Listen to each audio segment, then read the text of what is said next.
Good evening, demons.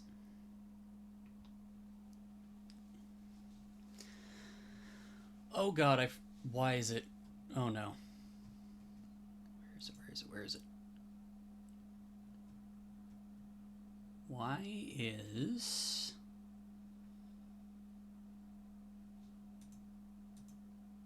this on and this is not? My favorite game, Configure Camo Studio. Yeah, really, geez. Um,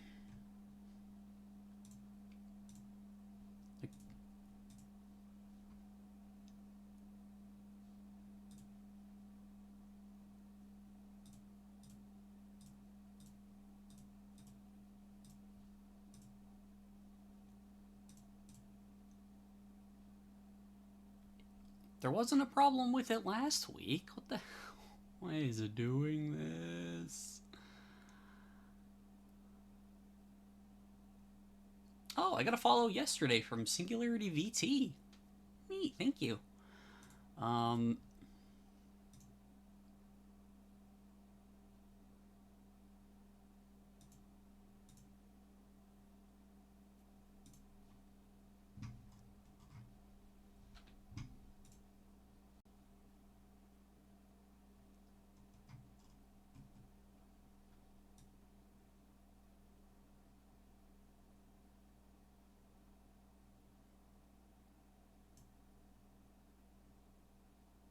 Oh, Bird Scout, thank you so much for the follow. Sorry, we are. Hey, finally. I don't know why it decided to take that friggin' long to work, but here we are. Okay. Actually, I'll just move myself over here. Where am I? You just move over here. It's reading day. You know Singularity? Oh, cool. Okay. Alright, so last week we got through the first 2 days, I believe. Because it's supposed to take place over like a 2 week period. Uh, so we also had to deal with Saya a lot, and I hate her. Which, like, obviously she's the kind of character you're supposed to hate, but it's just like, Jesus Christ, you're insufferable. Game audio is a bit louder than me. Give me 1 second.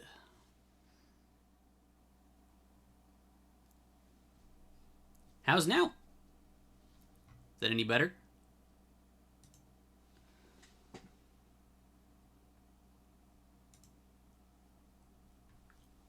Oh, that's a cute emote, Bird Scout.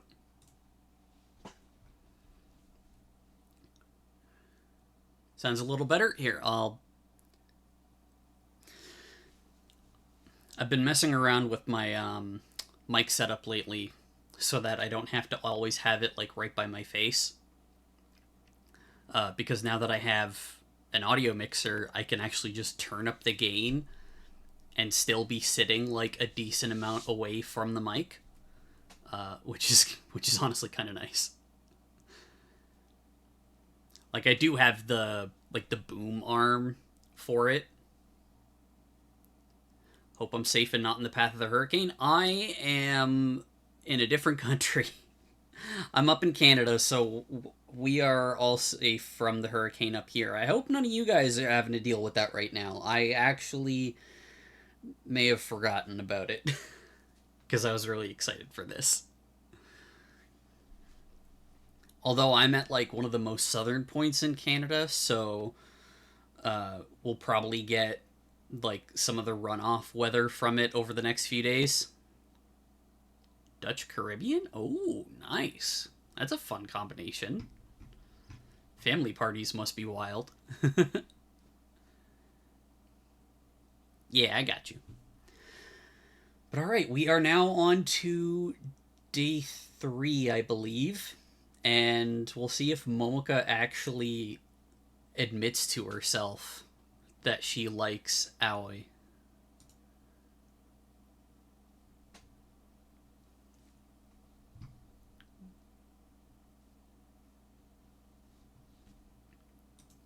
Oh, one second. This is not scaled right for some reason. There we go. Okay, now we're good. Watching the Yankee news, even though it's nowhere near me. Yeah, US news is kind of pervasive like that. It just shows up everywhere.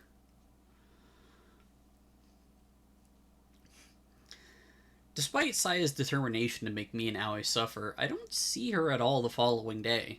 She doesn't work on Wednesdays, which means my shift is almost pleasant. Yuki is there instead in Saya's absence, apathetic and half asleep as per usual. Oh, right, she was gonna ask Yuki for advice because she's pretty sure that Yuki is, has feelings for another girl, whose name I can't remember because I don't think we've actually met her yet.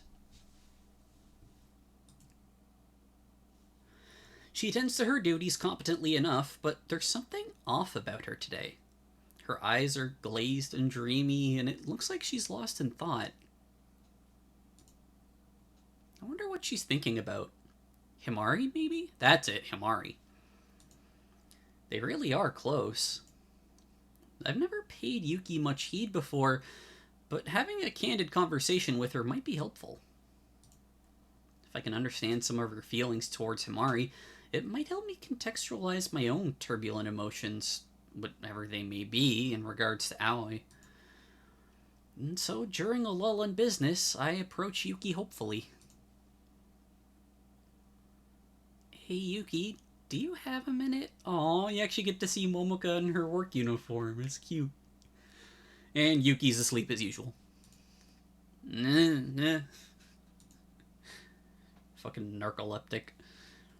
Yuki, who is taking a not-so-covert nap on the counter, glances at me. I was trying to get some sleep? I figured as much, but we've only been working a few hours. You can't be tired already. Evidently, I can, because I am. It sounds like some philosophy shit. If Kaho catches you, you'll get in trouble. Then I won't let her catch me. How would you know? You're gonna be asleep.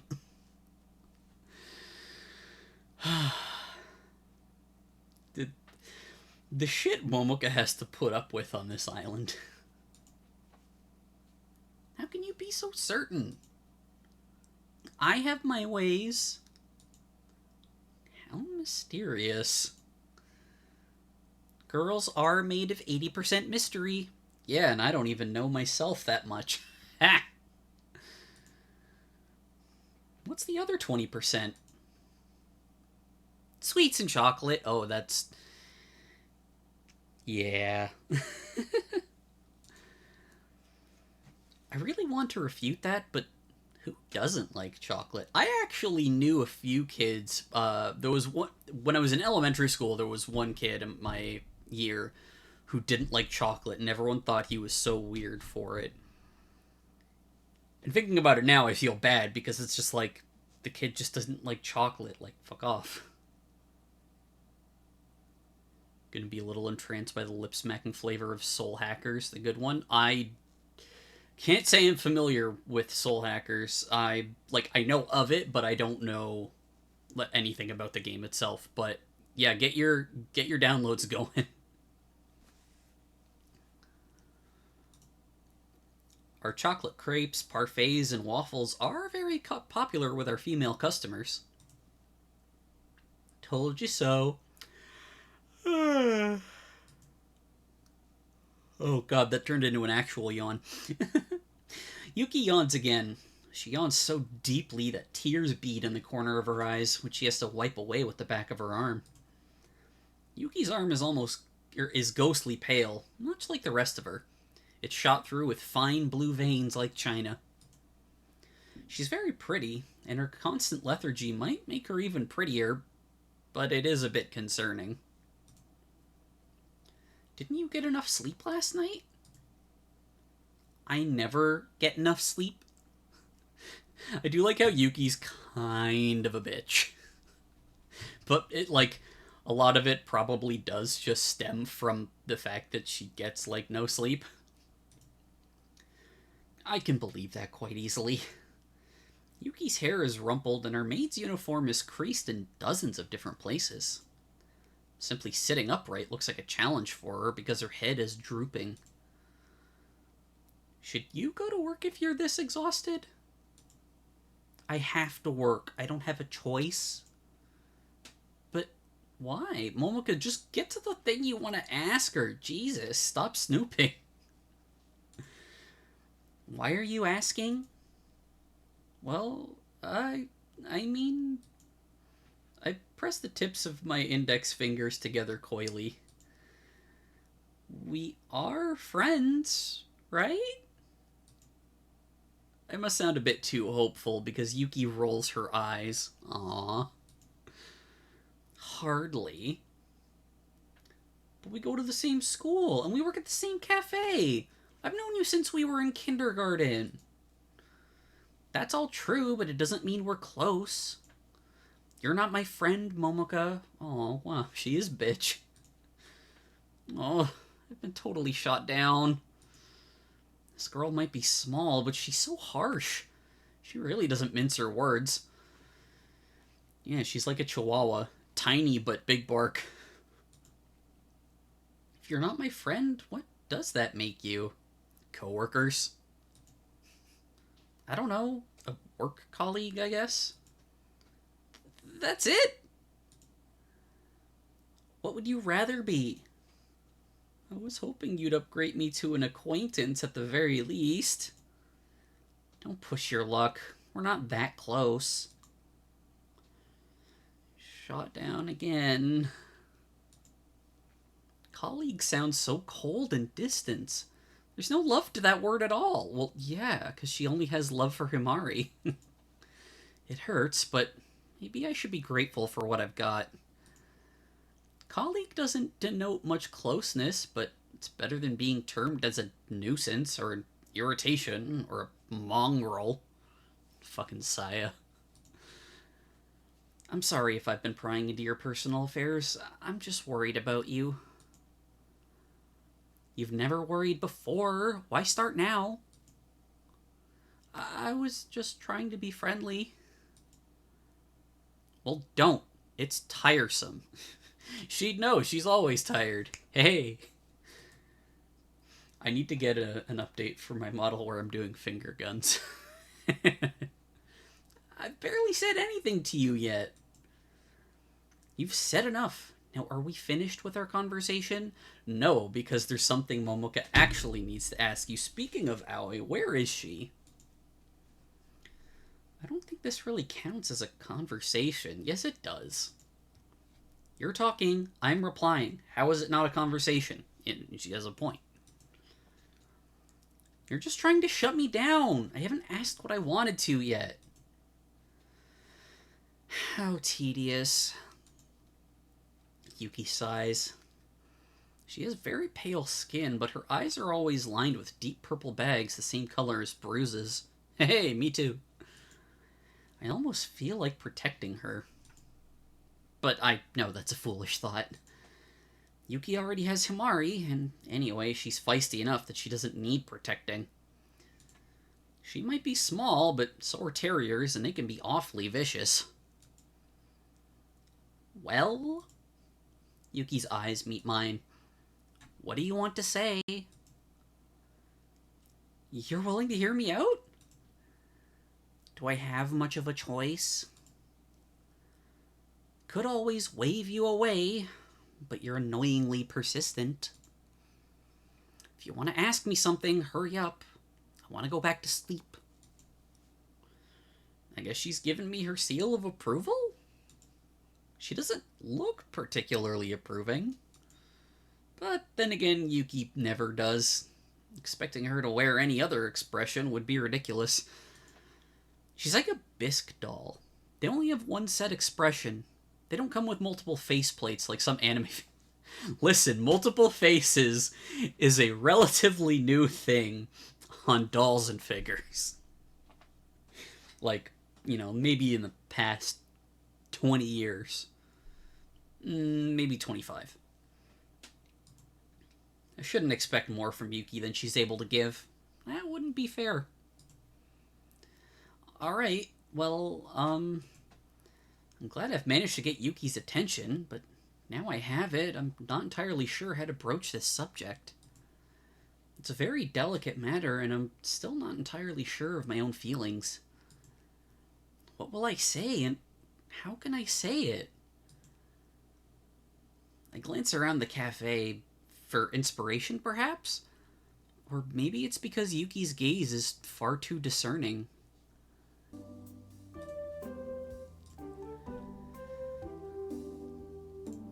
It feels like she's filleting me where I stand. Jesus, that's extreme. It's easier to examine the interior of Kaho's cafe, and far less dangerous.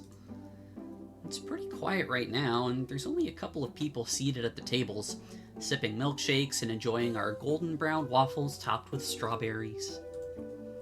Aoi is busy showing a guest to a seat who's swooning at the sight of her in her butler's attire.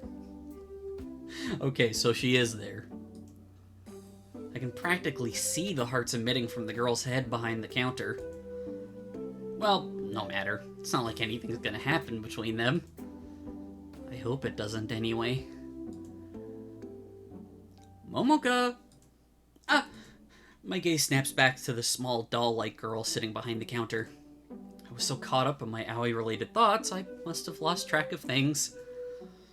I giggle guiltily, my cheeks pale pink, and toy with my fingers, which are linked together at my front. I'm sorry, I was thinking... Goodness. Yuki rolls her eyes. If you don't hurry up, we'll be here until Christmas. Now hurry up, I don't have all day. Yes, mistress, I'm sorry. Momoka. Damn, girl. Mistress? Never been called that before, but it doesn't sound too bad. Now proceed. Oh, great. We might have just awoken something in Yuki.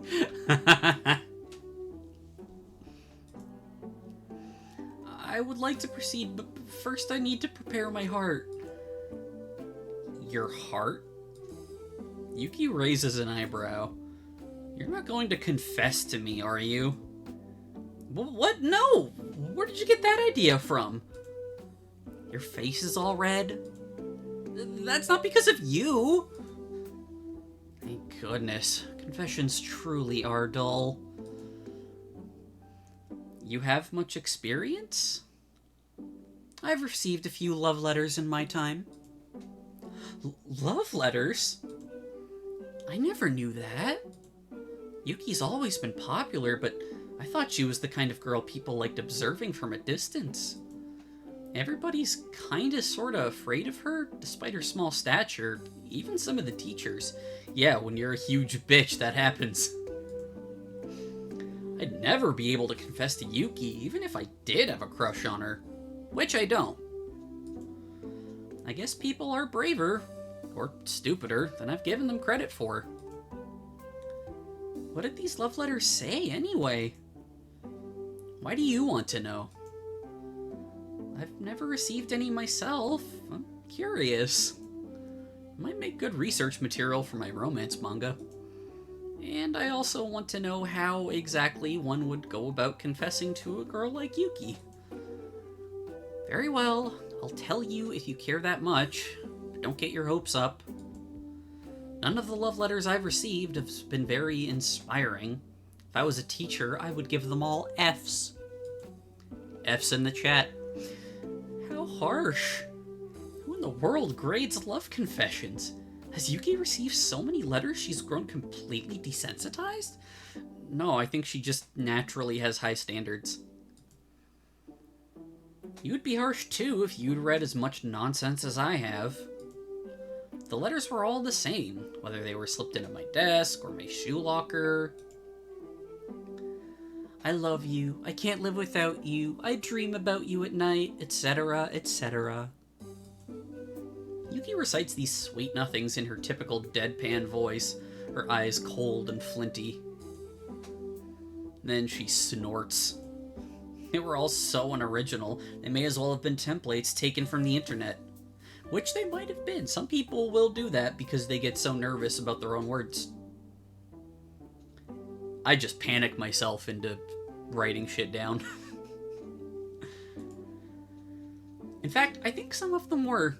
They weren't worth the paper they were written on. And what did you do with them? Tore them all up and threw them away. Couldn't you have at least kept one or two? Why would I? I kind of want to look at them. I want to know what a real love letter looks like. How about you write one? Like any other letter, they're really not that special.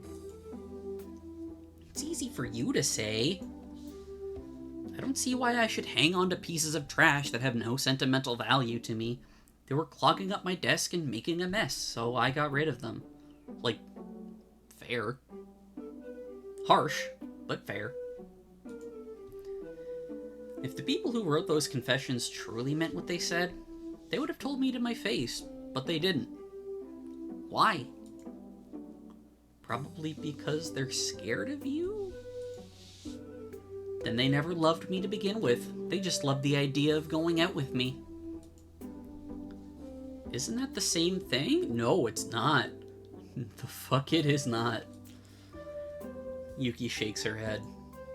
You have a lot to learn. Yes, I do. That's why I came to you. I want you to teach me. Let's not get ahead of ourselves. Yuki clicks her tongue.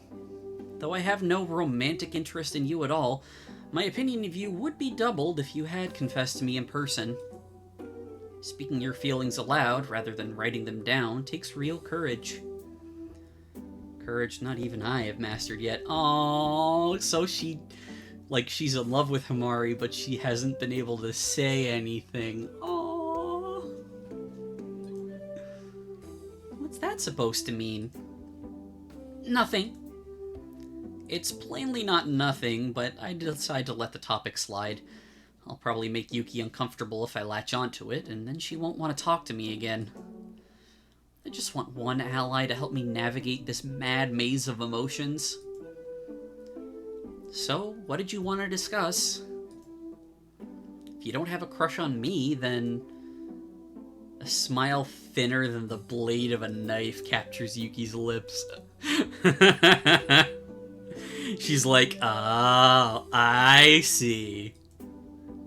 Do you have a crush on somebody else? She got it in one. How did you know that? You wear your heart in your sleeve, Momoka. It's so obvious. You've been acting strangely since Aoi first arrived at this cafe. Not only does this girl know I have a crush on somebody, but she's also managed to deduce who that crush is? She's seriously scary. You're also just really, really transparent. You can't read minds, can you? I don't need to read your mind. Your feelings are written all over your face. No way. Yes way. You often get orders mixed up, but you've been doing it even more than usual. And you dropped that sundae on the floor on Monday, too. Drop the sundae on Monday. I hate English sometimes. You couldn't be any more obvious. Oh, I know there's no point in trying to be subtle about this. Yuki already knows how I feel. In fact, she might have known sooner than I did. I could try and trick her, but like Yuki said, all my feelings show up on my face. Outwitting this girl is impossible. She's smaller than me, but she's definitely a lot smarter. I guess it's time to bite the bullet, but not literally, and let the chips fall where they may, but also not literally. Alright, fine. Say I do like Aoi. So what? You want to fight me over it? Do I look like the sort of person who would willingly involve themselves in a fight? Well, no, but I would rather sleep. I don't like wasting time or energy on pointless things. My feelings aren't pointless. Maybe not to you, but they mean nothing to me. We're not even acquaintances after all. Oh, that's... She is a rude little bitch. Huh? You mean you don't care about my crush? No? Why should I? 'Cause, I don't know. I didn't expect you to be invested, but aren't you at least gonna act like this means something? You could use this info against me, you know? How? Isn't it obvious? I'm talking about blackmail. Dramatic arcs always happen when one girl learns about another's crush, filled with tragedy and intrigue. Where did you learn that exactly? Yeah, she's gone way too deep into the romance manga tropes. Romance manga? Duh. I think you read too much manga. I mean, she wants to be a manga artist. I think that's fair. And you don't read enough. You have no imagination. Now you know my secret. You've got to coerce me into being your slave or something so I can be rescued by my valiant prince. Do you want to be my slave? We're learning a lot of things about Momoka here. Of course not. Then I don't see the point in blackmailing you. It sounds like too much hassle. But don't you want your own servant? She's so wrapped up in this, she's not thinking about herself properly. Not if it's you. I don't think you're the most qualified for the job. How am I not qualified? I work as a maid. I literally have my own maid's outfit. So do I, and I make a better maid than you.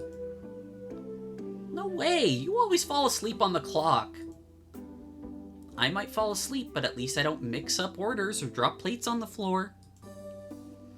It hurts to admit it, but Yuki's right. She is a better maid than me. I guess I wouldn't make a good servant after all. No, you wouldn't. You'd be shockingly awful, actually. It's so cruel. Yuki sure knows how to kick people when they're down. I guess being so short, kicking people when they're down is the only way she'd be able to inflict any real damage on anyone. Was not expecting the short jokes. So now that we put this blackmail nonsense behind us, why did you want to talk to me? I was just wondering, if you like a girl, but you've never liked a girl before, and you never thought that you did like girls, then, how would you deal with that? Is there a way I can let her know how I feel without seeming creepy? I don't want her to hate me. Yuki coils a strand of hair around one finger. I think I understand your predicament. You do? I do, despite your incessant babbling. Sorry about that. I'm not the best at putting my feelings into words. You really aren't, but even I can tell how much you care about her. Aww. Your feels are admirable, but I don't know why you came to me for advice. I've turned down a lot of confessions in my time, but I've never once confessed to anybody else. I'm just as illiterate when it comes to romance as you. Hey, she admitted something. Huh? Are you for real?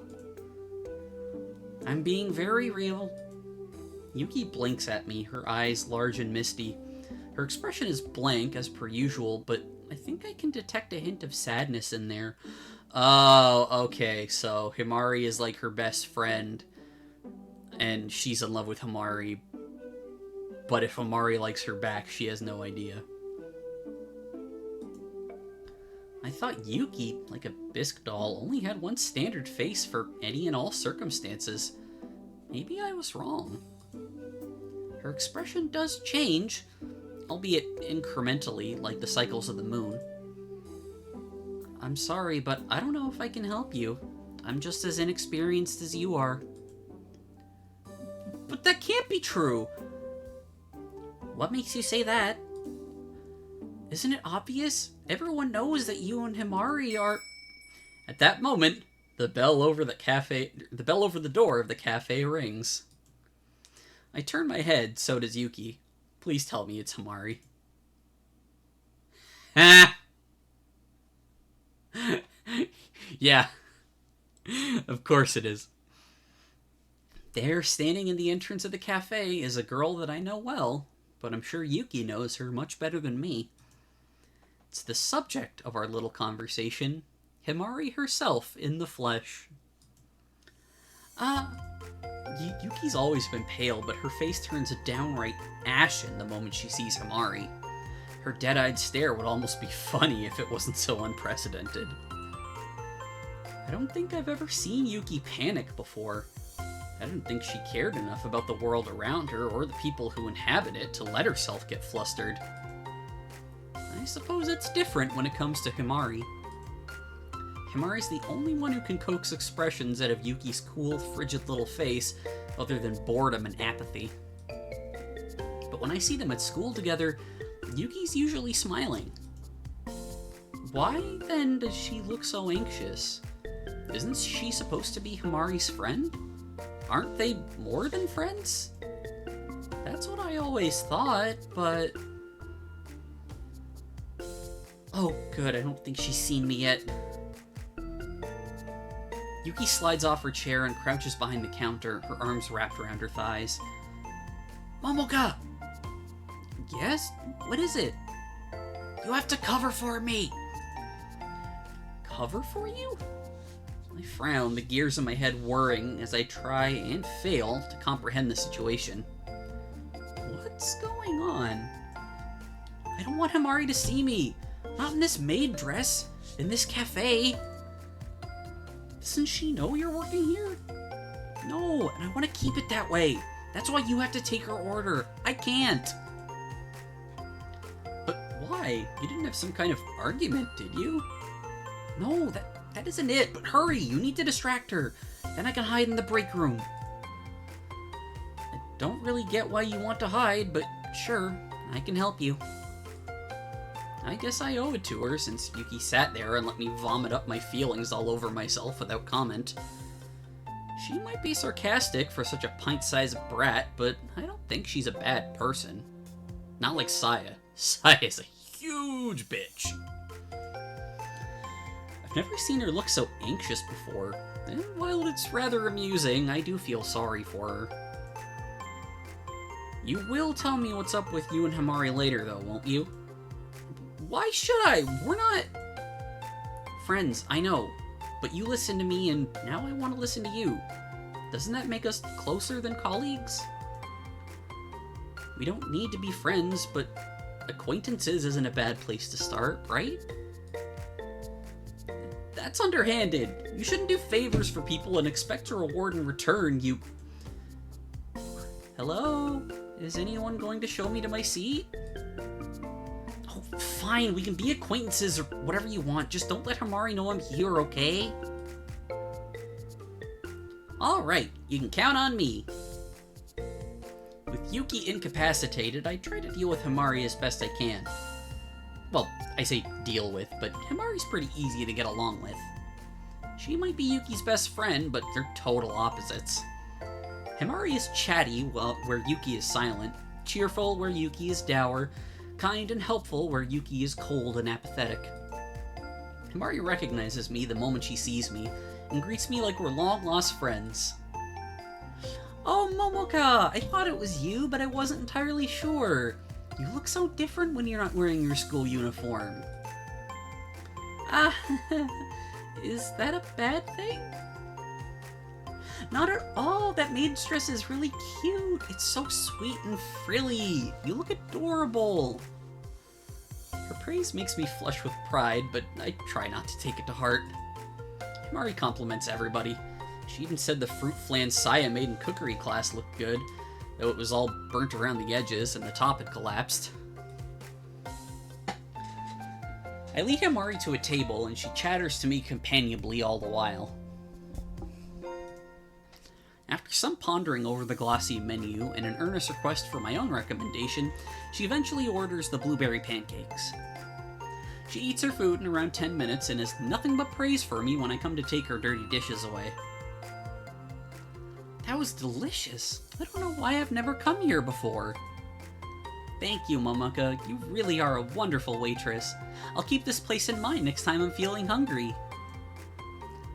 I'm not a wonderful waitress by any stretch of the imagination.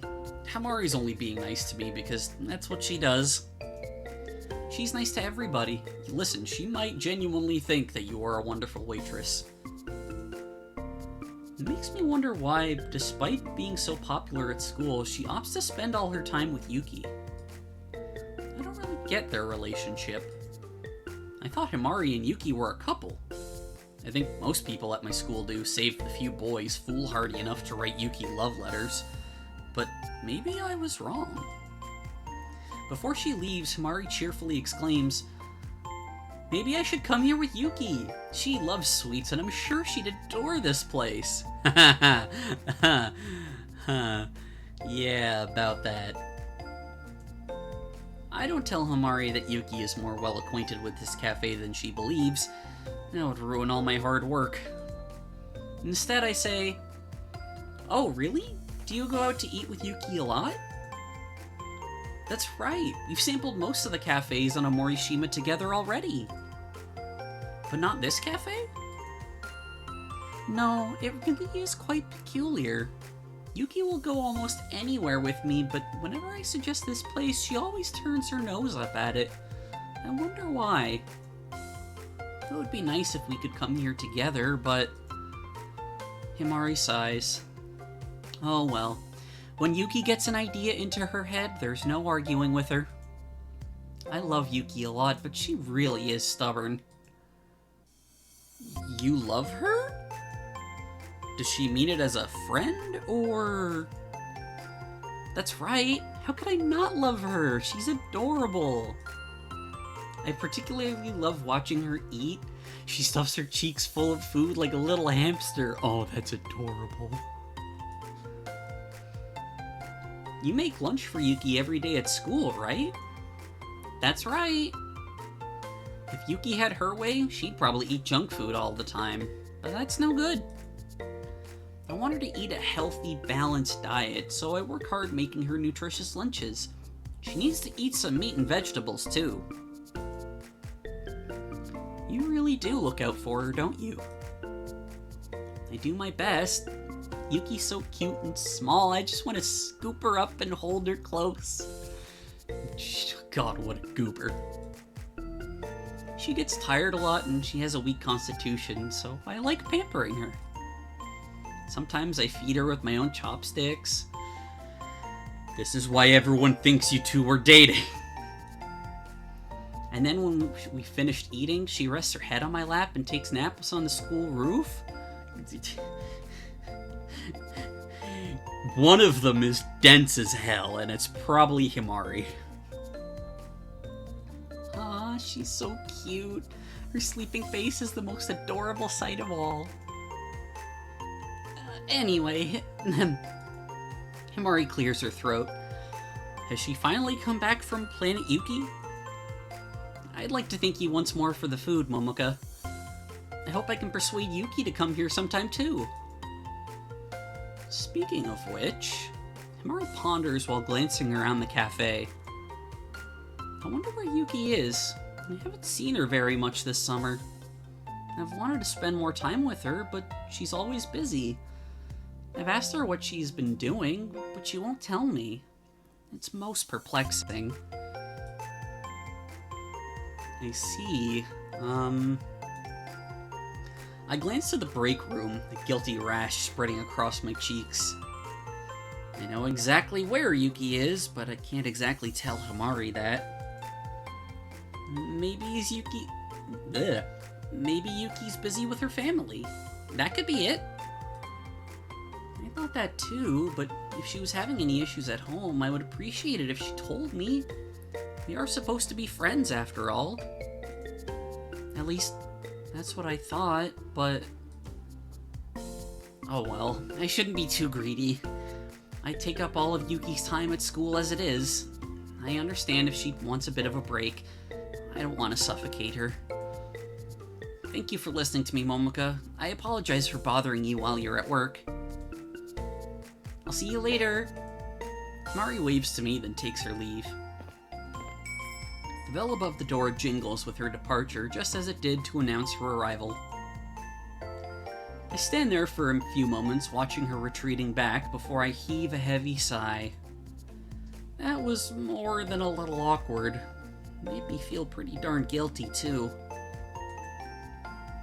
I'm bad at keeping secrets, particularly from nice girls like Himari. I wonder what's going on between them. Why has Yuki been avoiding her? There's a mystery brewing, and I'm determined to get to the bottom of things. With Himari gone, I retreat to the break room to have a word with Yuki. It isn't time for lunch just yet, but there's only 5 minutes left until my break. I don't think Kaho will mind that much if I take a sly 5 minutes off, and even if she does, I just can't help myself anymore. Even if she does, fuck it. I simply have to know. So, why do you hide from Himari? I thought the two of you were supposed to be friends. Yuki, who is lying face down on the table in the break room, cracks open her eyelids and glares at me. Don't start shouting about it! I don't want to turn this into a spectacle. I'm not shouting! Maybe I was a bit enthusiastic, but shouting? Hardly. Don't you think you're being kind of paranoid? I even closed the door. There's nobody in here other than us. I suppose you have a point. I always do. No. May not always be a good point, though. I think you're getting ahead of yourself. Yuki sighs. She seems to sigh a lot and sits up a bit straighter. With a frown, she starts to coil a strand of hair around her pale index finger. Why did you come here? Do you want to torment me? Pulling that sly time thieving. Good work. You love to see it. No way, I'm not a sadist. I'm not like Mikan, or Yuki herself for that matter. I came here because I wanted to talk to you, Yuki. I'm curious. What about? Your relationship with Himari, duh. Oh, yes. That. Yes, that. I want to know what's going on between the two of you. In detail. How much detail? Enough so I can understand what's going on.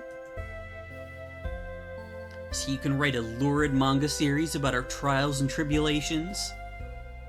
What? No, that's not what I want. I don't write lewd stuff anyway.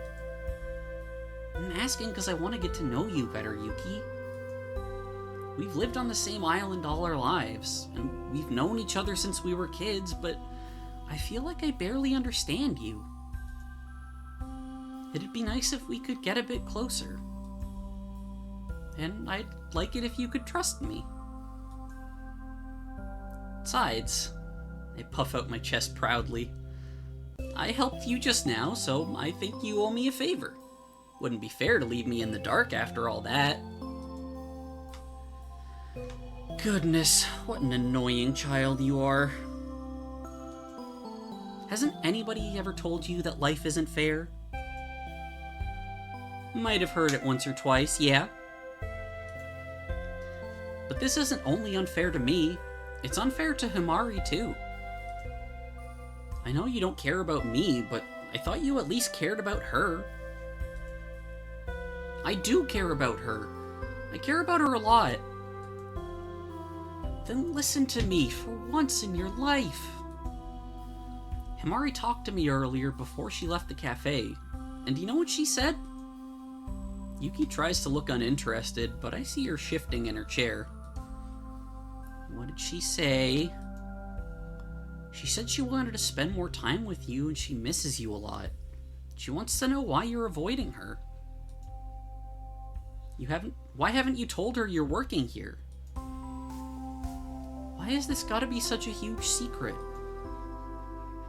Yuki looks at the tabletop, abashed. Spots of pale pink slowly rise to her cheeks, which are typically so pale. I have my own reasons. Reasons, huh? Now that sounds suspicious. I bet she's trying to, save up for something to buy Himari. To buy for Himari. But I don't know what it is. You're not trying to pay off a debt to the Yakuza, are you? Are there Yakuza on this island? What are you babbling about? Your family in dire straits had to take out a loan from the Yakuza so they could continue to survive. But alas, the Yakuza have now come to reclaim what's theirs, and your family can't afford to return the money. Left with no other alternative, the young daughter of the Marino family had to work various jobs across Morishima for her family's sake. Jesus Christ, the imagination on this one. The poor girl was overworked and overburdened, but she knew she could not tell anybody of her plight, not even her dearest friend. Though her breast burned and she wished, more than anything, she could confess her dire straits to her lifelong companion, Himaguri Himari, she knew it was in vain. For if Himari were to hear of her family's predicament, she would no doubt challenge the Yakuza boss on her friend's behalf. Jesus fucking Christ. Then her corpse would be found in the mountains days later, decomposed and pecked to death by crows. So, I shoot Yuki an expectant look. So, what did you think of my story? It was certainly dramatic, but it didn't seem very realistic. How many Yakuza do you know that live on Morishima? I'm sure there are one or two. That's not how Yakuza work. I think. If there are, they'll all be retired old men who have come here to relax. Why did Himari have to die anyway? For dramatic effect. It isn't an interesting story unless someone gets brutally murdered. Jesus, I hope no one gets brutally murdered in this story. I can't say I'm happy about Himari meeting such a cruel fate. I always thought you liked romance manga. I do. So what? Do people often get pecked to death by crows in the stories you read? Of course not. That'd be messed up. And you wonder why you aren't a successful writer. Yuki sighs. Sorry, one sec. I need a drink.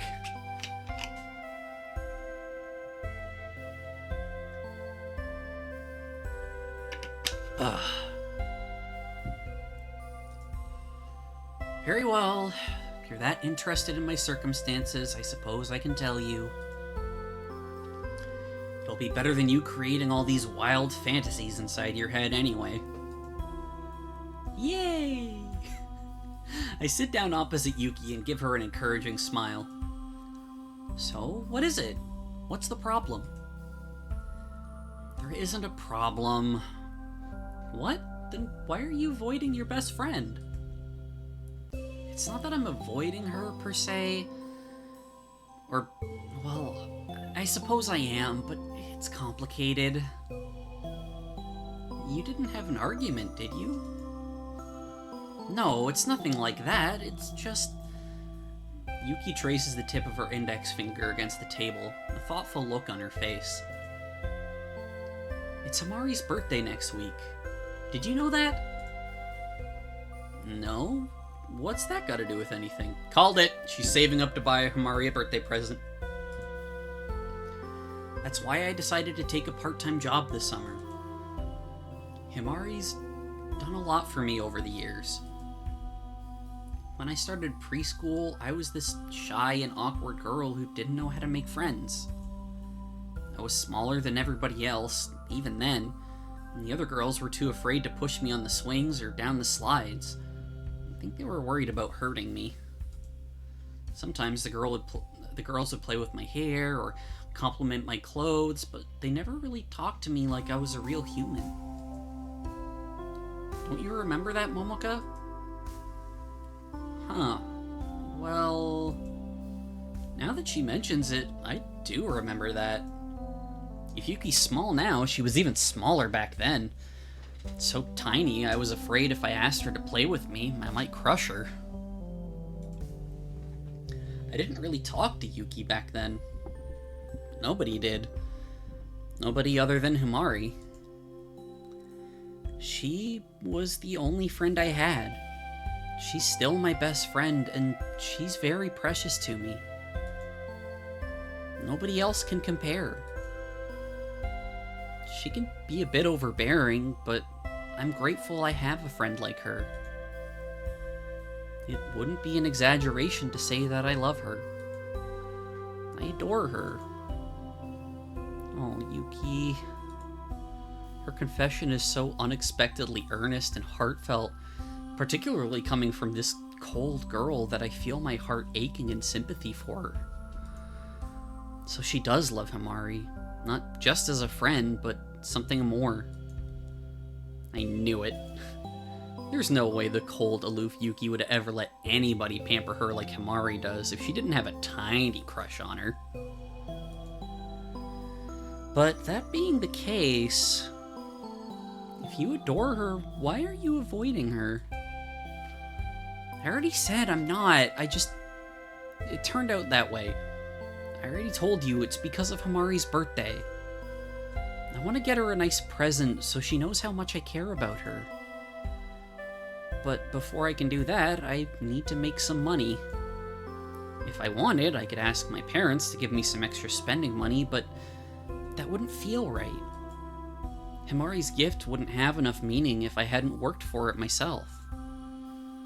That's why I'm working at this cafe, and that's why I can't let Himari know what I'm doing, no matter what. I want the present to be a surprise. Ah, now I get it. Everything's falling into place. Yuki isn't avoiding Himari because she doesn't like her. In fact, it's the exact opposite. She's doing it because she likes her so much. She wants to ensure she has the best birthday experience imaginable. Coming from an ice queen like Yuki, that's a surprisingly sweet sentiment. But I guess Yuki's always been soft on Himari. She must love her a whole lot. Does Himari know about that? I'm gonna say no. I wonder, when you give Himari that present, are you going to confess to her? That was the general idea, yes. Himari and I are close, but she doesn't know the full extent of my feelings. I've thought about telling her countless times, but I'm not the best with words. I'm afraid she'll misinterpret my feelings. That's why I wanted to pair my confession with a physical gift. I'll let her know that I love her, and then we'll see what happens, I suppose. Aren't you scared? Kind of. Himari is my best friend. I don't want my confession to drive us apart. I've been staying up late at night this last month, wondering what will happen if Himari doesn't return my affection. Oh, that's why she's been losing sleep. She's still a bitchy brat, but, you know, she's a good bean at heart. It's so scary that I can't get any sleep. Then when I do, I have nightmares.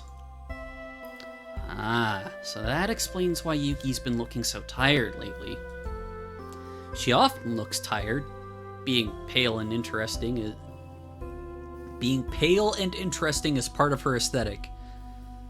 Interesting is part of an aesthetic? But her deep purple bags beneath her eyes have grown more and more pronounced since school let out for the holidays. I guess this whole time she was losing sleep over Himari. Is that part of being in love? I'm scared, but... Yuki clenches her fingers into fists. I won't back down now. I've come too far. I've almost made enough money to buy Himari her present. I just need a few more days, and then I can quit this job. Then I can finally tell Himari how I feel. I have to tell her how I feel. I just never knew being in love could be so nerve-wracking. Momoka either, I bet. Sounds like you've really got it bad, huh? I guess I do. That's why I can't give you any love advice. Like you, I'm also a helpless girl unable to make the first move. I feel shot in the heart directly. But I'm going to change that. I'm going to do my best. I'm sure you can do it.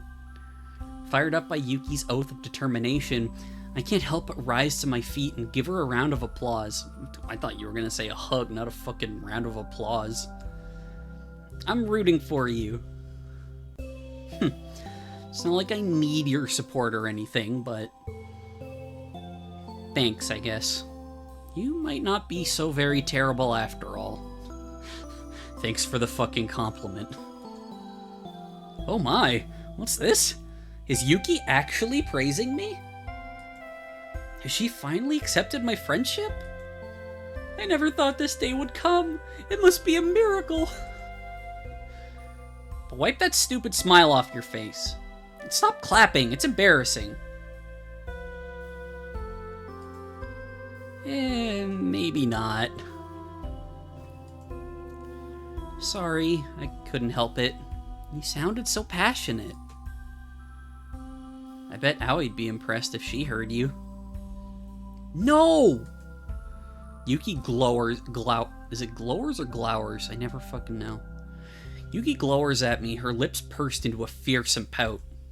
You can't tell Aoi about this. I can't? No! This is a secret! I can't have anyone spoiling my surprise. If you keep running your mouth, Momoka, I'll staple your lips together. I swear it. Jesus. That's frightening. Eek. I take it all back. Yuki doesn't want to be my friend at all. And now I'm not sure if I want to be her friend either. She might be little, but her threats are awfully ominous. If I get on her bad side, she really might destroy me. I'm sorry for misspeaking. Please forgive me, mistress. I'll do my best to keep her secret. Again with the mistress thing, Momoka.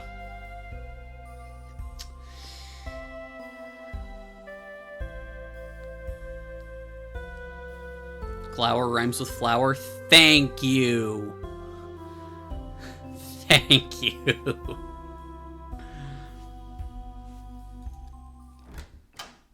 Oh, what secret's that? Hey, we finally get to see Aoi in the butler outfit. Damn, it's got the coattails and everything.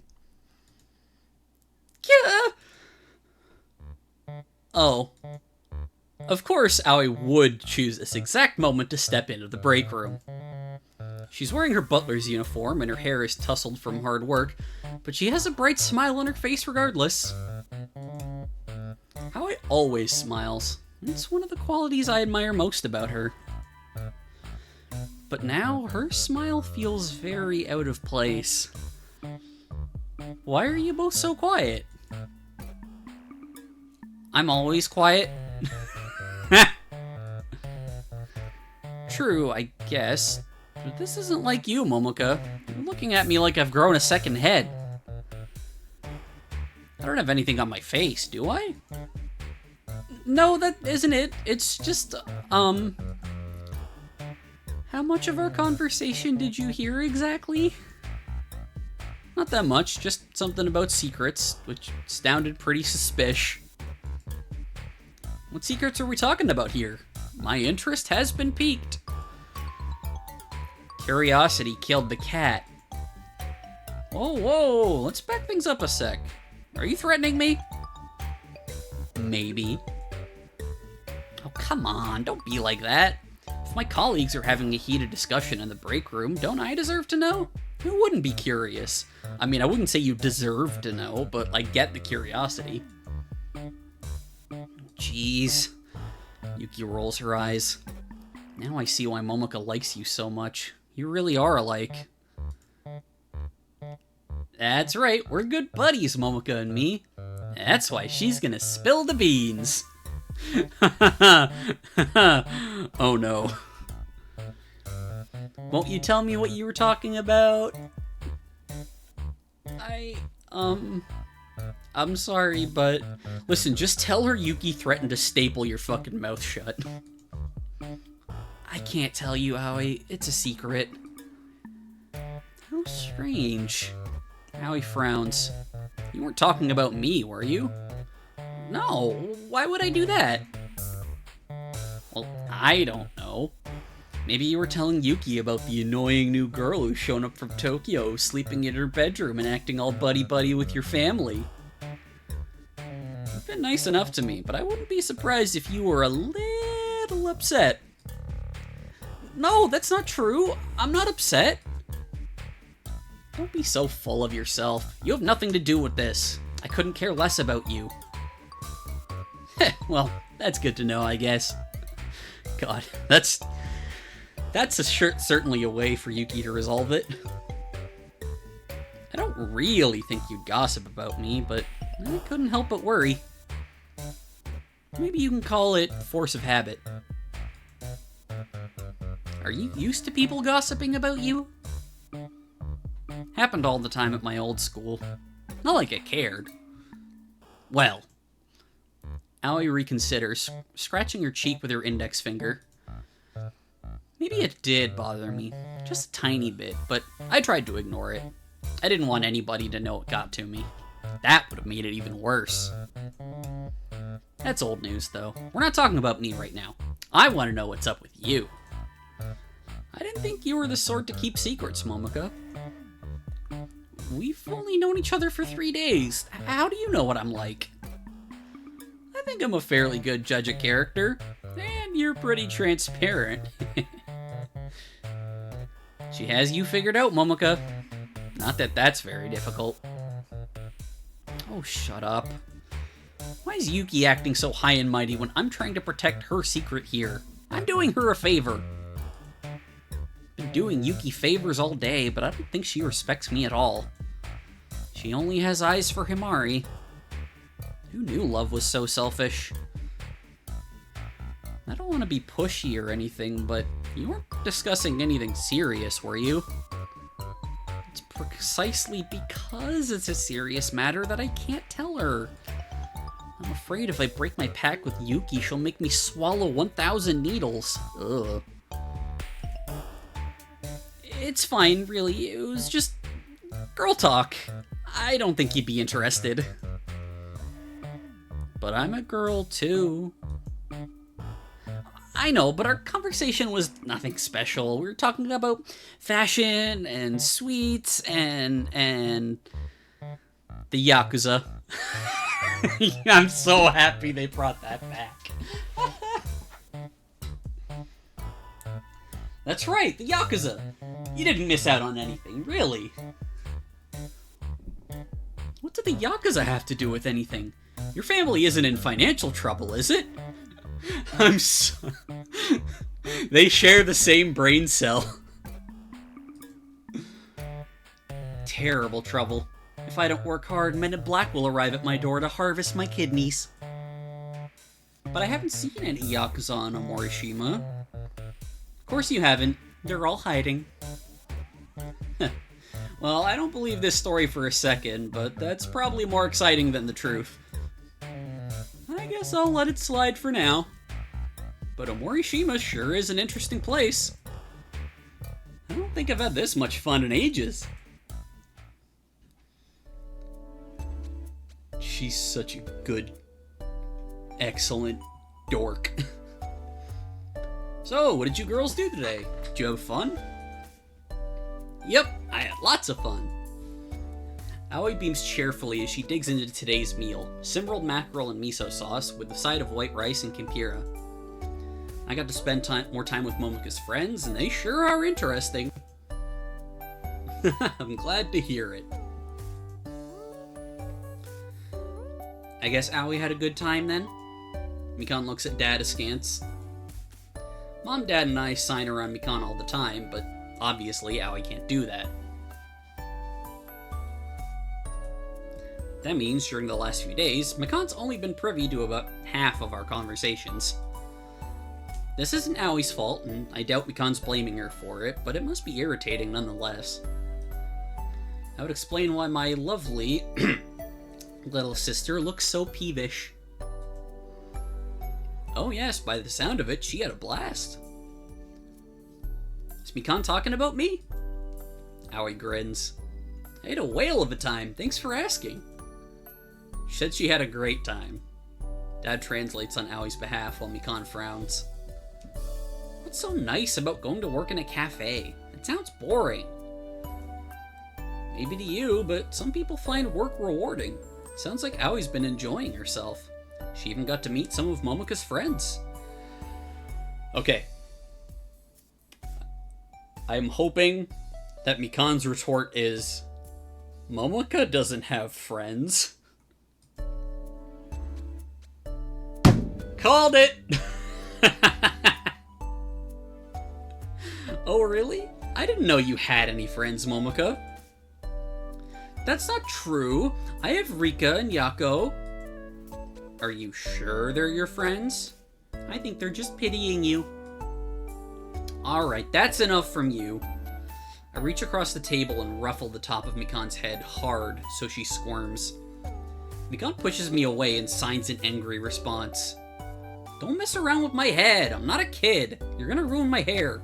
You're 13. You're still a fucking kid. Good. It'll match your rotten personality. You're the rotten one, Momoka. You're so uncool. That's why nobody likes you.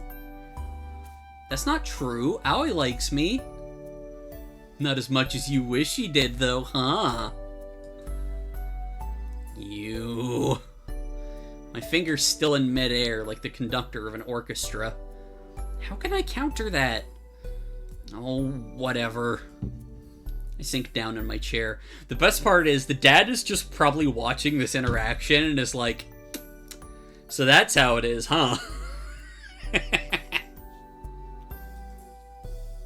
You'd think, being almost 5 years older than Mikan, I'd be able to beat her in an argument, but she's pretty deft with her hands and sharp with her words. She might not be able to speak, but she's unparalleled in arguments. What's going on? Were you having an argument with your sister? No, whatever gave you that idea? I can't understand what you were saying, but you look kind of upset. You know it's bad to fight, don't you? Listen, when you have siblings and you live under the same roof, you fight. My brother and I fought a lot. And not just arguments, there were fistfights. I tell them that all the time, but they never listen. Hey, I take offense to that. I begin to sign while I speak, all while glaring at the grinning Satan spawn that is my little sister. I wasn't fighting, Mikan started it. Mikan grins, then signs back. Yeah, blame it on me like you always do. Some responsible big sister you are. You should be ashamed of yourself. Why you? Momoka, please calm down. Mikan's only 13. As her older sister, you should act more mature. Oh, come off it. It doesn't seem very fair. I'm older than Mikan, certainly, but I'm only 17. I'm not even old enough to drink. You're not missing out on anything. Alcohol sucks. I don't want Aoi to see the two of you bickering. You need to make her feel welcome.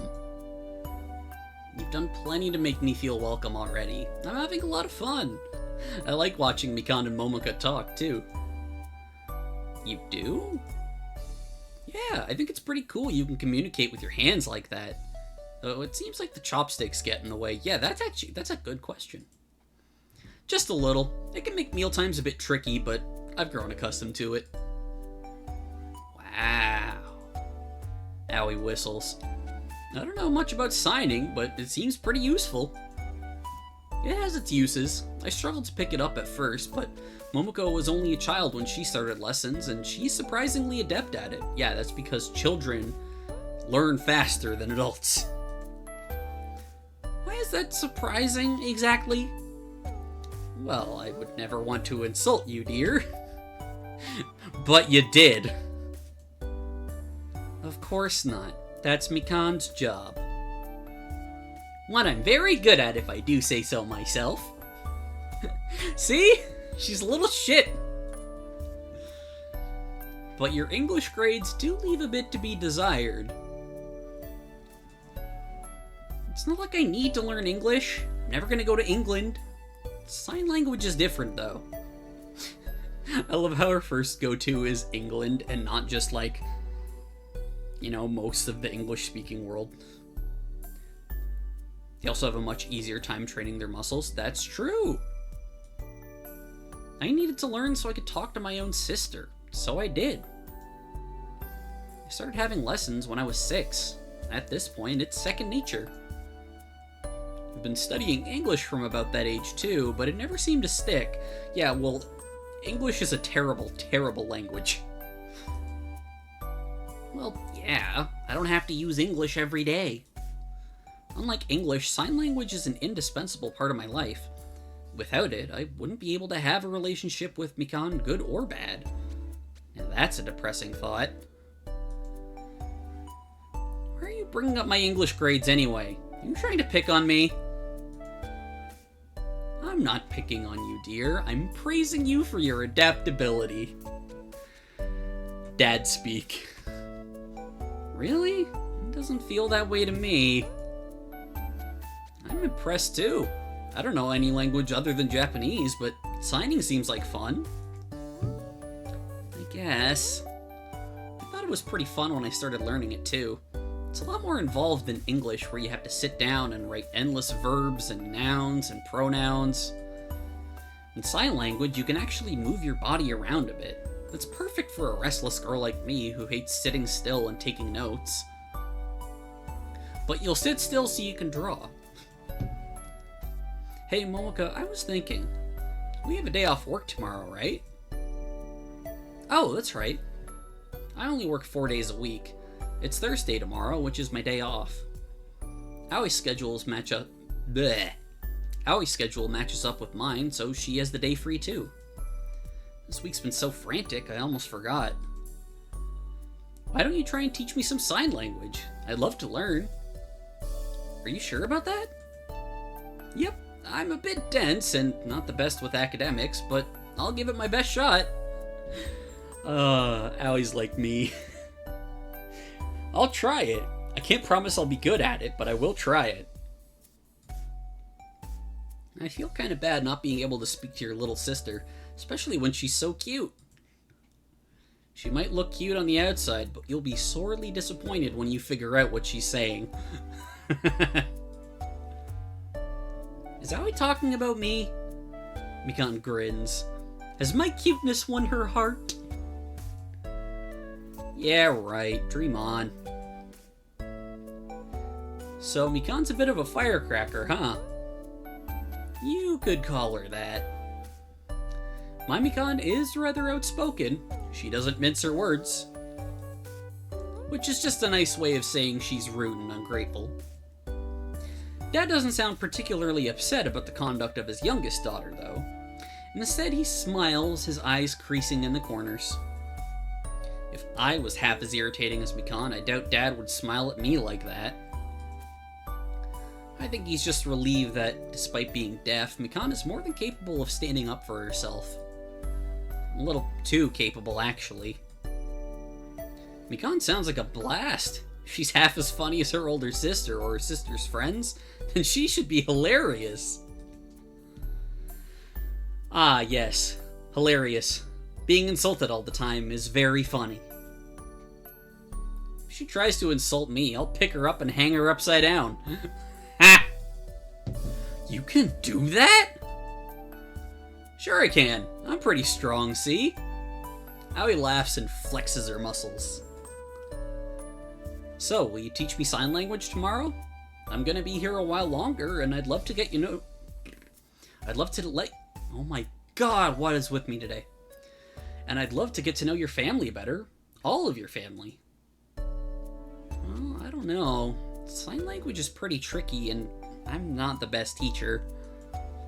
We only have a few days to go over it. That's not much time. Maybe not, but it's not like I want to become fluent in it or anything. I just want to know a few simple words and phrases. Why don't you see what Mikan thinks? I bet she wants to talk to me too. But as it transpires, I don't need to ask Mikan. She's cottoned on to the hubbub around the table, and she gives me a curious look. Why is Aoi looking at me like that? Are my pigtails uneven? Your pigtails are fine, you little brat. I give one side of Mikan's pigtails a tug for good measure. Jesus. Aoi's talking about learning sign language. She said she wanted to get to know you better and she'd like to understand you. What do you think? Would Aoi really learn sign language for my sake? I know it's hard to believe, but that's what she said.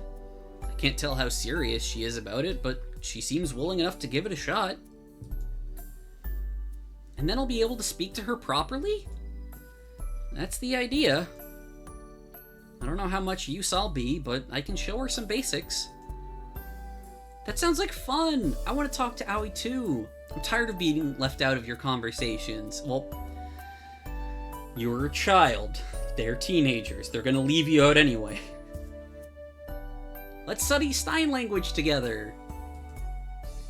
Mikan looks pretty pleased by this development as expected. She was similarly ecstatic in grade school when they got a sign language teacher in to teach kids her class twice weekly. A couple of girls took it pretty seriously. They enrolled in additional lessons so they could talk to her. Mikan's good friends with those girls even now. They're like her BFFs. So, what's the verdict? Does Mikan want to talk to me? She said she'd love to. Mikan likes talking to everyone. She's very sociable. Yep, you can call me the life and soul of the party. What did she say? She said that, in the face of my greatness, she is worth less than a measly wriggling amoeba. Wow, what the fuck? Ha! You wish. There's no way I'd ever say something like that. I'm a good girl and I don't tell lies. She lied as easily as she breathed. Somehow, I get the feeling that isn't what she said. Really? Whatever gave you that impression? Just a hunch. I'd like to be able to understand Mikan myself, so... Aoi claps her hands together, then bows her head. Won't you help me, teacher? I'd ask you not to expect too much, but... I'll give it a shot. Yay! Aoi looks so grateful, I think she might give me a hug if we weren't both sat at the dinner table. Thanks, Momoka. I'll knuckle down and study hard, and with a bit of luck, I'll be top of the class. You'll be the only member of the class. Then coming top shouldn't be an issue. I guess not. Just keep in mind, this can be kind of tricky. Don't get too discouraged if you have a hard time. Oh, you don't need to worry about that. My dad tells me I'm as stubborn as a goat. I'm not the sort of person to give up, no matter how tough the going gets. That's good. Seiji really did Oh my god, what is wrong with me? Seiji really did raise you well, Aoi. Where's my... Oh, here we are.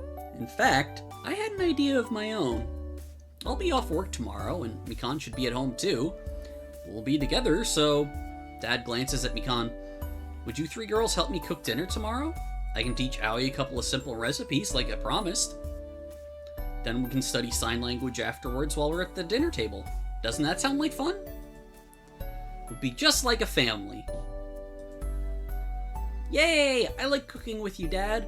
I want to make omelet rice with lots of ketchup on top. Why do they ruin a perfectly good omelet with ketchup? Yuck. Of course you would ask for omelet rice. You're such a kid, Mikan. So what? Omelet rice doesn't have to be childish. I'll ask Aoi to decorate it for me. Maybe she'll draw hearts all over it. Why would she draw hearts on your food? This isn't a maid cafe, you know. Huh? Does she want me to help her with something? Don't take anything she says too seriously. She's just kidding around. No, I'm not. I'm being deadly serious. I bet I can make Aoi do whatever I want. After all, I'm so sweet and cute and nice. Once Aoi learns a bit of sign language, I'll keep her all to myself. She won't look at you ever again. What a bold declaration. I can't believe Mikan's already trying to take Aoi away from me. She doesn't even look apologetic about it either. Why is she so gleeful? What a cruel, vicious girl my sister is. I'd love to cook together with all of you, especially Mikan. Aoi's cheery voice, ignorant of the little spat occurring between me and my younger sister, cuts right through my musings like a craft knife. I'm really excited for tomorrow now. I can hardly wait.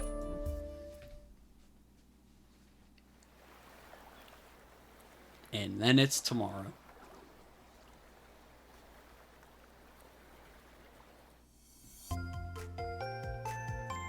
When Thursday arrives, I wind up making omelet rice with Aoi, Mikan, and my dad. While we work, I try to teach Aoi a few bits and pieces of sign language. Nothing too complex, but various words or phrases I think might be useful, such as hello and how are you.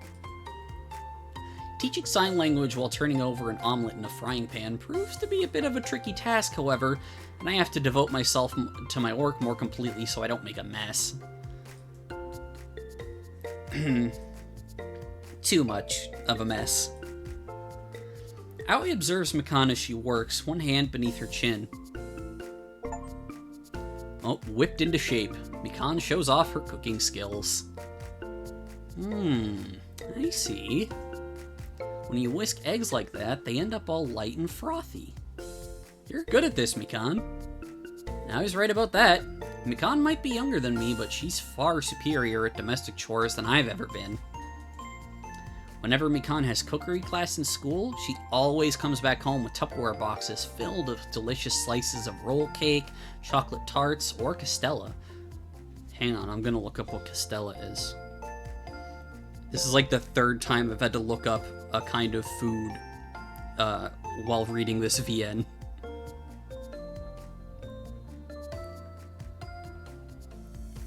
Ah, okay, it's a type of sponge cake.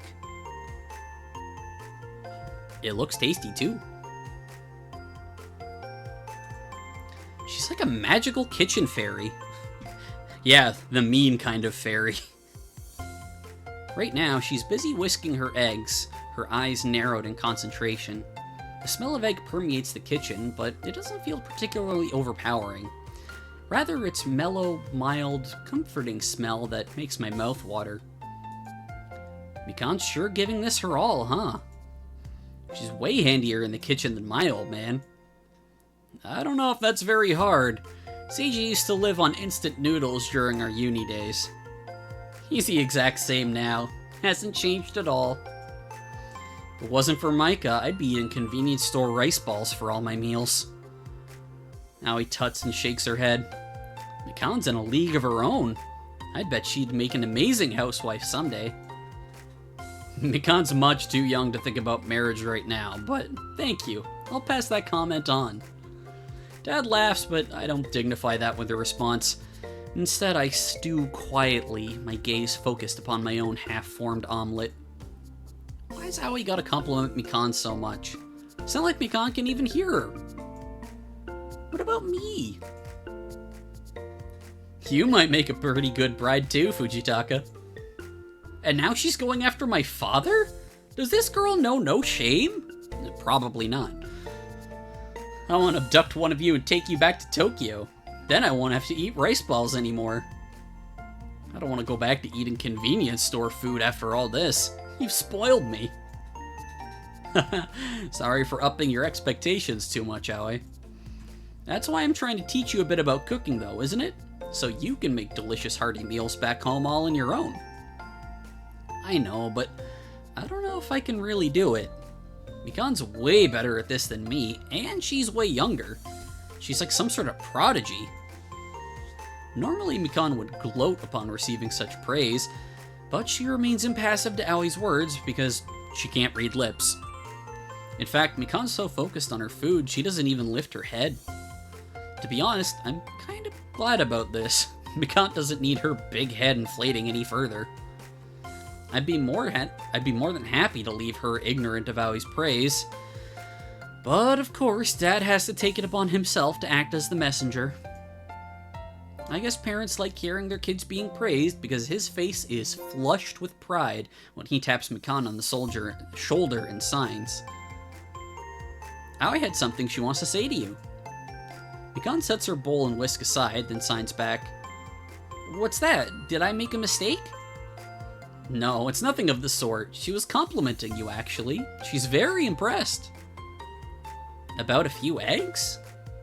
Mikan's brow creases. I don't see how this is special. Anybody can do this. Not Aoi or her dad. Well... Mikan shoots a sly glance at me. This little gremlin.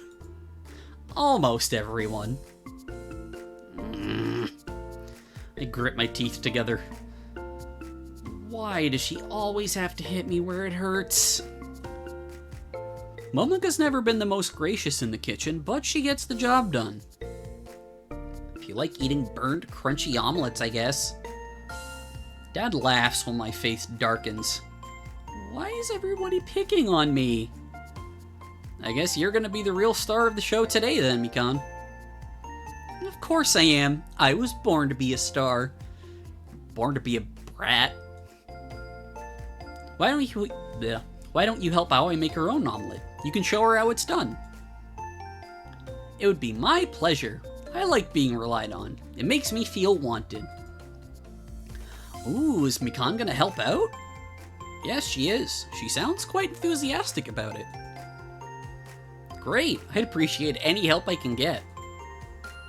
I know it sounds stupid, but I'm kinda anxious. I'm a total klutz. I always make mistakes when it comes to fiddly things like this.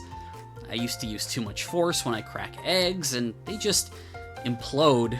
Yolk and eggshell goes everywhere. Mikan signs to Dad proudly, a smug smile on her face. Tell her she has nothing to worry about with me. I'm the best teacher there is. I'm far better than my stunted older sister.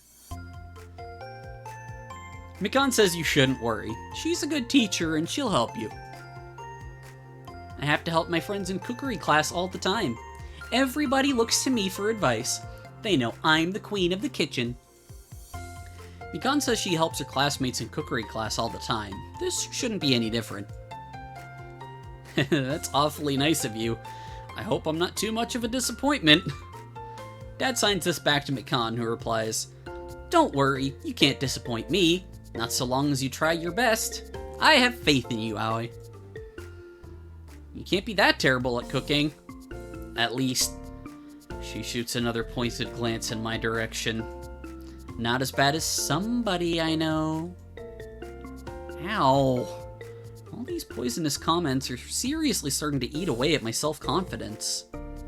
If only I could be like that Russian monk. He used to eat a little bit of poison every day, or so the stories go, until he became immune to its effects.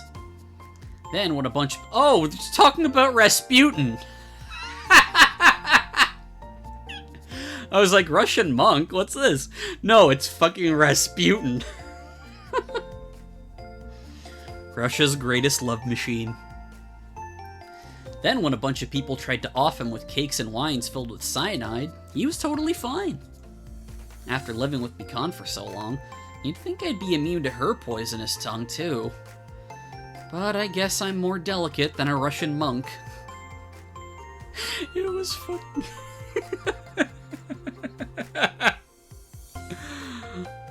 I'm never gonna get over that.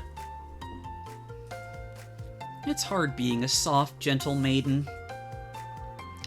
I watch pouting as Mikan shows Aoi how to crack an egg without making too much mess. There, you see? You do it just like that. It's really not that hard when you get the hang of it. Ah, it was done so perfectly. I'd give that a 10 out of 10. Why are you grading her? This isn't the Olympics. Shika noko noko noko koshitatan. Hi, Brady the RPG Cat. Hope you're enjoying the stream.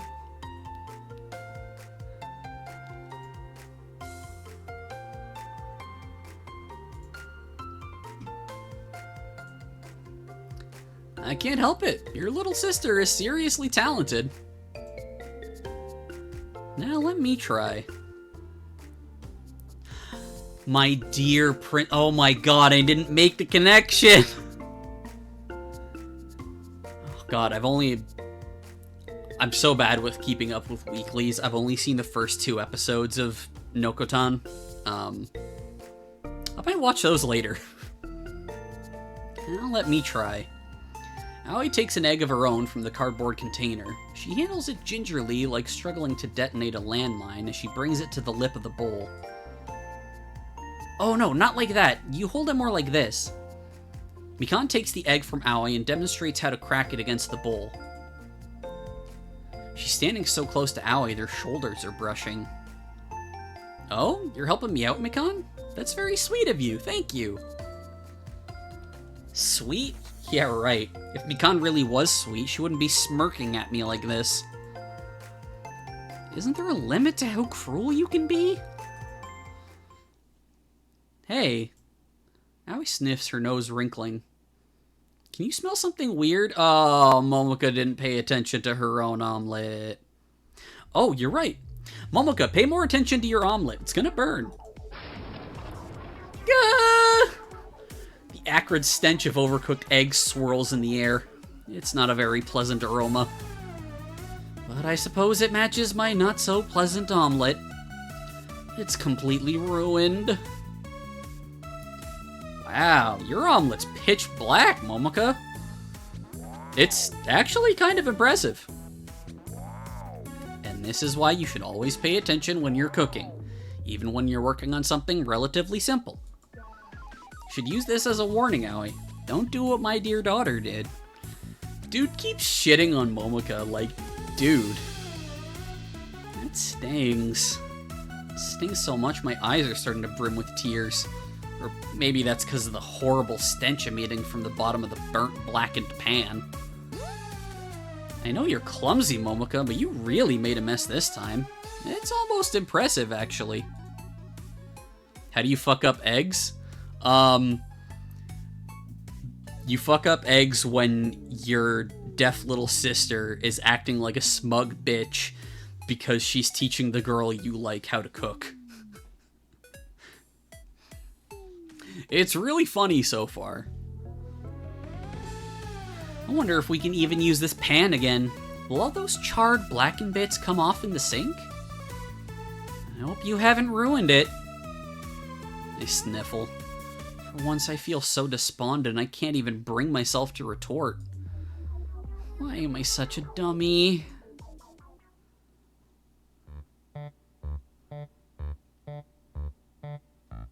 You can pretty much consider yourself a cook the moment you don't fuck up eggs. After my disastrous attempt at cooking, more like charring, Dad had to open a window to ventilate the kitchen. Thankfully, the stench of burnt egg has mostly vanished. Now the kitchen is filled with the decidedly more aromatic smell of fluffy fried eggs with white rice. Mikan and Aoi's omelets are officially finished. Dad shaped 2 mounds of white, freshly cooked rice on 2 plates, then he gently levered the 2 finished omelets on top of them. The pots and pans we used while cooking are soaking in the sink, covered in suds. It'll take a lot of washing up liquid to soak the I think that's supposed to be singed remains of my omelet from the bottom of the frying pan, but I'm glad Dad didn't give it up as a lost cause. Finally, after all our hard work, not that my hard work counted for anything, the omelet rice is complete. Well, almost. First, we need to decorate them with ketchup, which... fucking heresy. But how did the omelets themselves turn out? Let me explain. Mikan's omelet is perfect, but that goes without saying. It's soft and fluffy, and the surface is an even yellow color that makes my mouth water just to look upon it. Awie's omelet, on the other hand, is a little more amateurish. It's not quite as smooth as Mikan, and it's burnt in a few places. Ketchup is great on eggs? No, ketchup is a sin. Ketchup is the most disgusting thing I've ever tasted in my entire life. Why would you ruin tomato sauce by dumping an assload of sugar into it?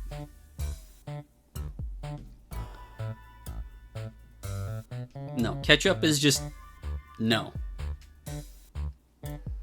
That's why there's never any ketchup in my place. I will not allow it. I like ketchup on my eggs. You can like ketchup if you want. I just... The smell just alone, let alone the taste. Ugh. What about tomato sauce with your eggs? Not the kind of flavor profile I'd want with it, but like, it's not awful. I just, like, and obviously I know, like, the ketchup they make in Japan is a lot different from the ketchup that they make here in North America. And it has far less sugar in it. So maybe it's good over there. Omelets often have fresh tomato in them. Not when I make them.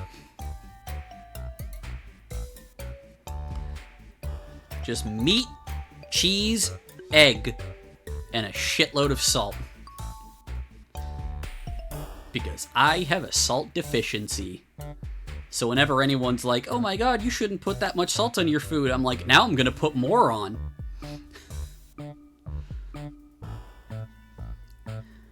Well, that's to be expected. It was Awie's first time frying anything in the kitchen. Aoi doesn't look too pleased by her culinary feat. She examines it with a critical eye and an even more critical tone. Do you think I did alright? I didn't cook it on one side for too long, did I? It's a bit crispy, but I don't think it'll be an issue. These imperfections only make it more obvious it was handmade. Was it that John Travolta Angel movie where the angel put sugar on all his food? I have very, very vague memories of that. But I don't remember if it was actually John Travolta.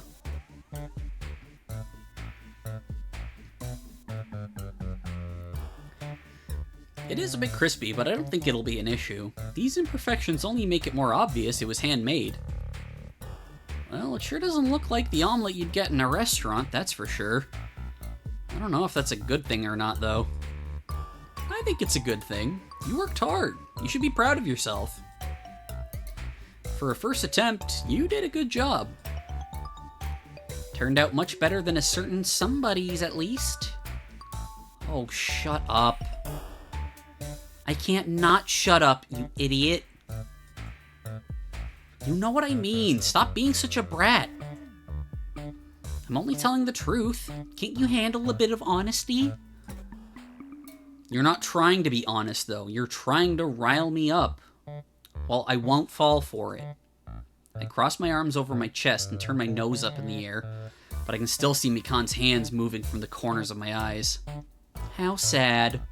You'll never ever improve your skills in the kitchen, or anywhere else for that matter, if you spurn every piece of criticism you're ever given, my dear sister. I'm just trying to help you. I don't want you to be a failure forever. She's starting to piss me off. Like, holy shit. She's gonna call me a failure, is she? Well, that does it. I reach out, ready to yank hold of one of Mikan's pigtails, when... Here, Momoko, take this! I blink surprised as Aoi thrusts something into my groping right hand. Alas, it isn't one of my venomous little sister's pigtails. It is, instead, a bottle of ketchup. What's this for? Is it some sort of consolation prize? Maybe she's trying to cheer me up after I ruined my omelet. Or maybe... Are you telling me to drink all this? Is this gonna be my lunch?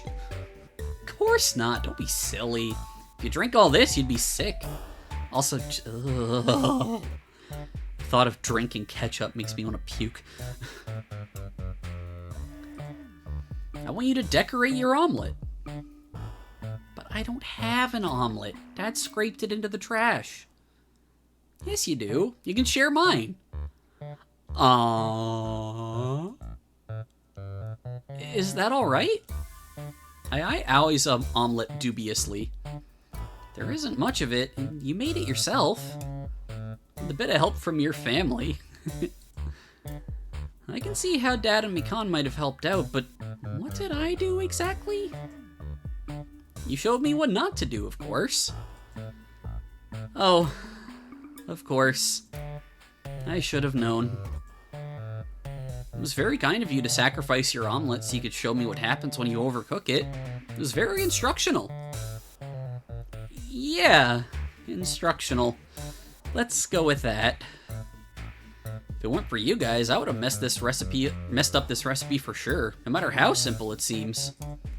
I was so scared I was gonna make a mistake, but I guess it worked out okay in the end. I owe it all to you. That's kind of you, Aoi, but you're the one who put in the real work. I just watched from the sidelines. Oh, you're just flattering yourself. You all helped out. Why am I stumbling over myself so much today? You all helped out a lot in your own ways. That's why I want to share the food I made with you, Momoka. Cooking for myself was kind of fun, but eating it on my own would feel lonely. You're my friend, so I'm sure this omelet will taste way better if I share it with you. We're friends? Jesus, Momoka, come on. Of course, what else would we be, dummy? Well, what else indeed? I should have figured as much, but my heart's still thumping. Aoi's been here for 4 days now. It's not a whole lot of time, but our relationship's already progressed pretty far. Being friends seems like the next natural step. I shouldn't be freaking out this much, but it feels like a huge privilege. Now, why don't you finish that omelet I made? Then it really will be a joint effort. Aoi gestures to the bottle of ketchup in my hands. You can draw whatever you want. You're really good at art, so maybe you could doodle a flower or a cute girl? That'll make the omelet extra special. Are you sure about this? I don't want to spoil things. It's fine, I trust you. That would be your first mistake. Well, even if it does turn out a bit lopsided, there's no harm to it. It's only an omelet. I make a whole lot of mistakes too. We can both be screw-ups together. I think that has a nice ring to it. I start giggling. I can't help myself. Today's been a day full of failures, but everything's worked out alright after all. I destroyed my own omelet, but Aoi still trusts me, and she even said I was her friend. I think I like the sound of that.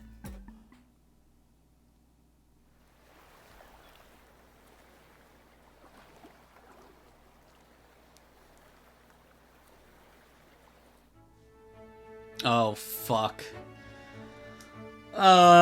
Okay. Oh, it is so very nice to see you again, Aoi. It really has been too long.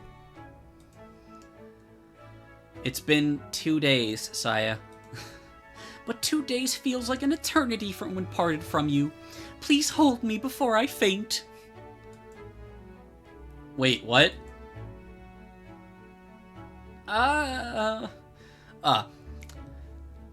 So, most people mistake Aoi for a guy when they meet her.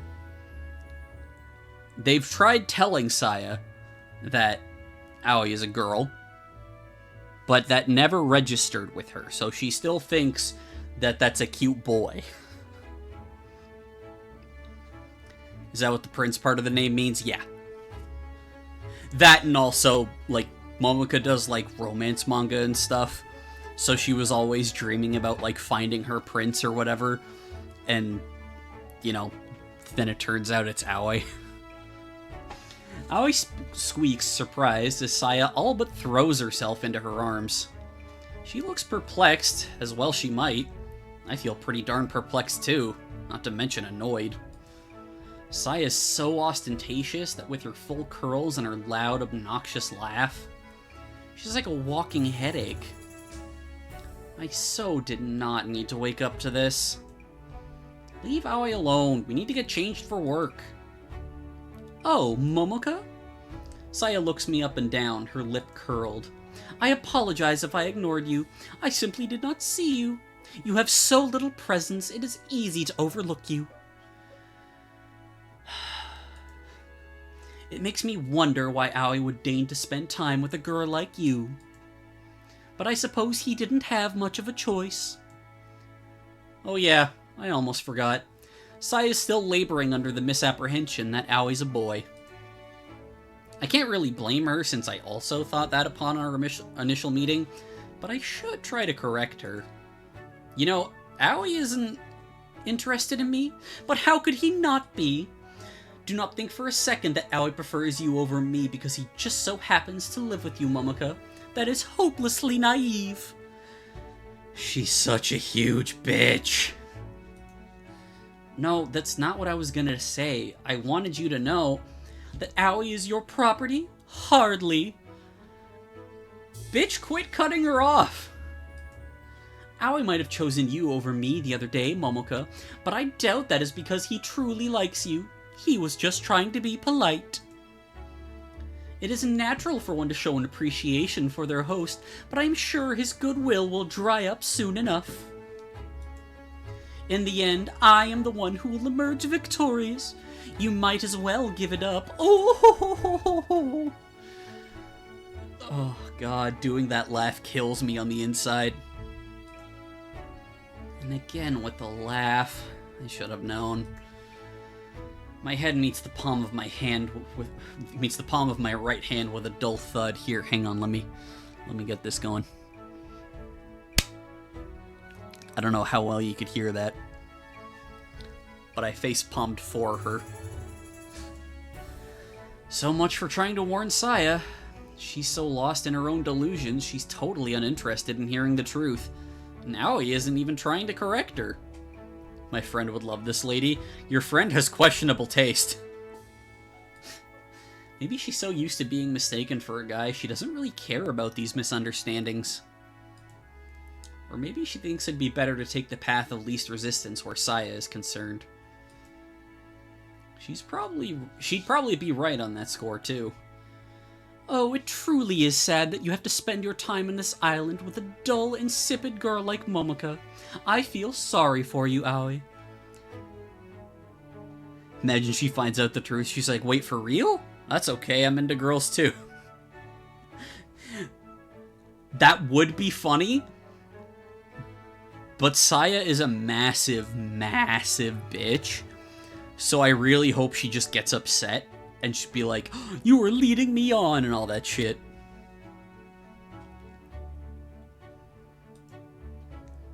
I don't think Momoka's dull or insipid. I like spending time with her. Yes, yes, you would say that. You wouldn't want to offend her with an earshot. I understand. You are a very well-mannered young man, but if it ever gets too much for you to bear, you can always confide in me. I flatter myself. I am a very discreet lady, and I don't share other people's secrets. I'll keep all your private thoughts to myself, my darling. Jesus Christ, she's insufferable. I want to give her a swirly. Choo. Oh, she presses a quick kiss against Aoi's cheek. Oh no. Aoi seems wholly unperturbed by this affection, but I can feel my own face burning. Just, what's the big idea? It's nothing, Momoka. Don't get so riled up. I'm just giving Aoi a greeting. And what sort of greeting is that, exactly? It's continental. That's a way to put it, I guess? From what continent? Europe. Oh, you poor thing, you wouldn't understand. You have not traveled as I have, and you know so little of the world.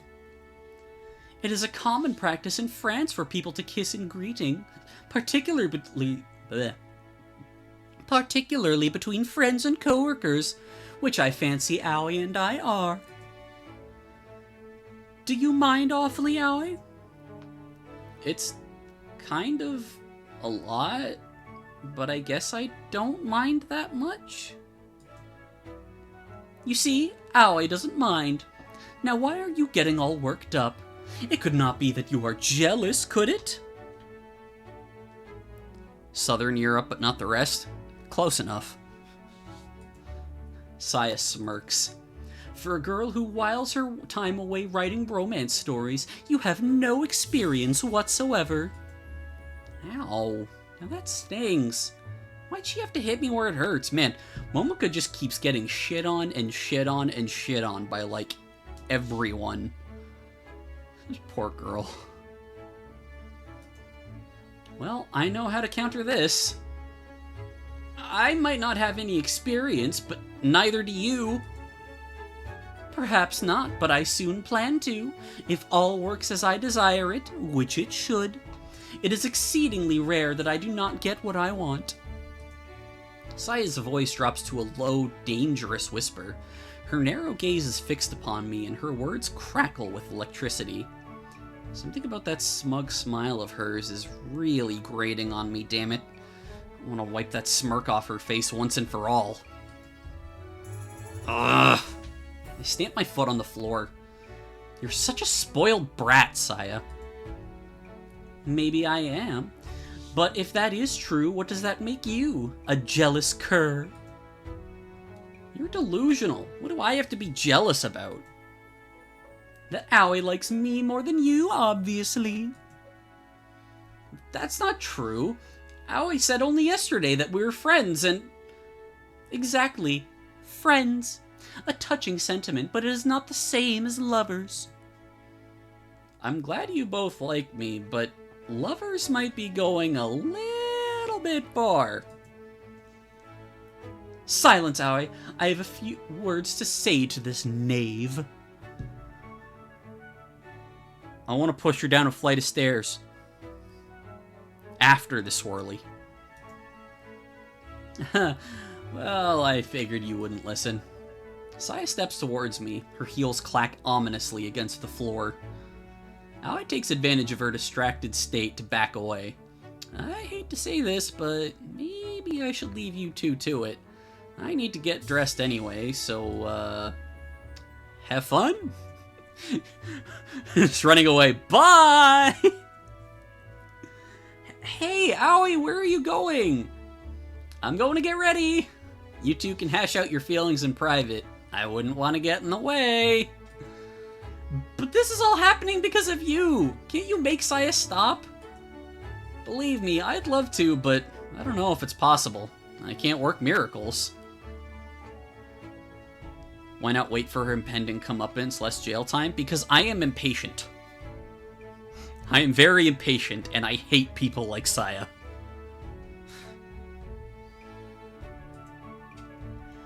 Best you can do is take a bullet for me.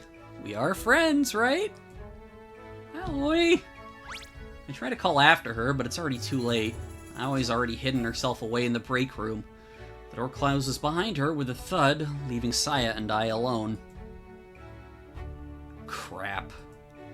This is not the most desirable of situations. Maybe I shouldn't have riled Saya up, but how could I stand there silently when she kissed Aoi? I can't bear it. I need to put her in her place. But, about that, well, Saya's pretty tall. She's towering over me like a mountain. That's probably due to the massive heels, which they explain she wears, like, unreasonably high heels. There's no way I could stand up to her. I mean to make Aoi my own through whatever means necessary. Do not expect me to play fair because we are both women, Momoka. All is allowed in love and war. That's ridiculous. You can't love Aoi. You've known each other for less than a week. And so have you. What right do you have to claim you love him? I never said I did. Then why, pray tell, are you always getting in my way? Because you're bad news. I don't want Aoi getting caught up in your shenanigans. Oh, unfortunately for you, Momoka, it is much too late for that. I have already penned my feelings for Aoi into a letter. I was up all last night working on it. It is a treatise full of my fond and ardent desires, signed and sealed with a kiss. I arrived at work early this morn so I could slide said letter into Aoi's locker. Any second now, Aoi will be opening his locker to reveal the letter which overflows with all of my love and affection. It's not possible upon reading that letter, each word carefully plucked like a bouquet of wedding flowers, that Aoi will not fall for me. I put my soul into that letter, my being, my very all. Aoi's heart will fall asunder to my charms, and I will make him mine. Oh! You... I grit my teeth together. You're crazy! Why does she always talk in such grandiloquent... Is grandiloquent actually a word? Terms. It's as though Saya believes there's a spotlight trained on her at any and all times, and she's perpetually surrounded by adoring onlookers. Does she think she's the tragic heroine in a play, desperate to earn the prince's love? Well, that's wrong. Saya's certainly no Cinderella. She's a wicked witch through and through, and she's trying to thwart my relationship with Aoi out of her own boredom. I wouldn't say she's the wicked witch, she's the stepsister. I can see through your plot, you charlatan. You don't love Aoi. I doubt you even like her all that much. You're just trying to come between us because you can't stand the thought of somebody liking me more than they like you. And why should that matter? See, didn't click on the her again. Any second now, Aoi will open the door to his locker and discover the letter that I penned in neat cursive, sprayed with rose water. Grandiloquent is a word and she used it correctly?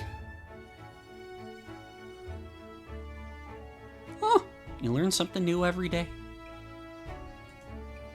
He will read through my words of love and his eyes will be opened. His heart will beat for none other than me, and when he closes his eyes, he shall see my face beneath his eyelids.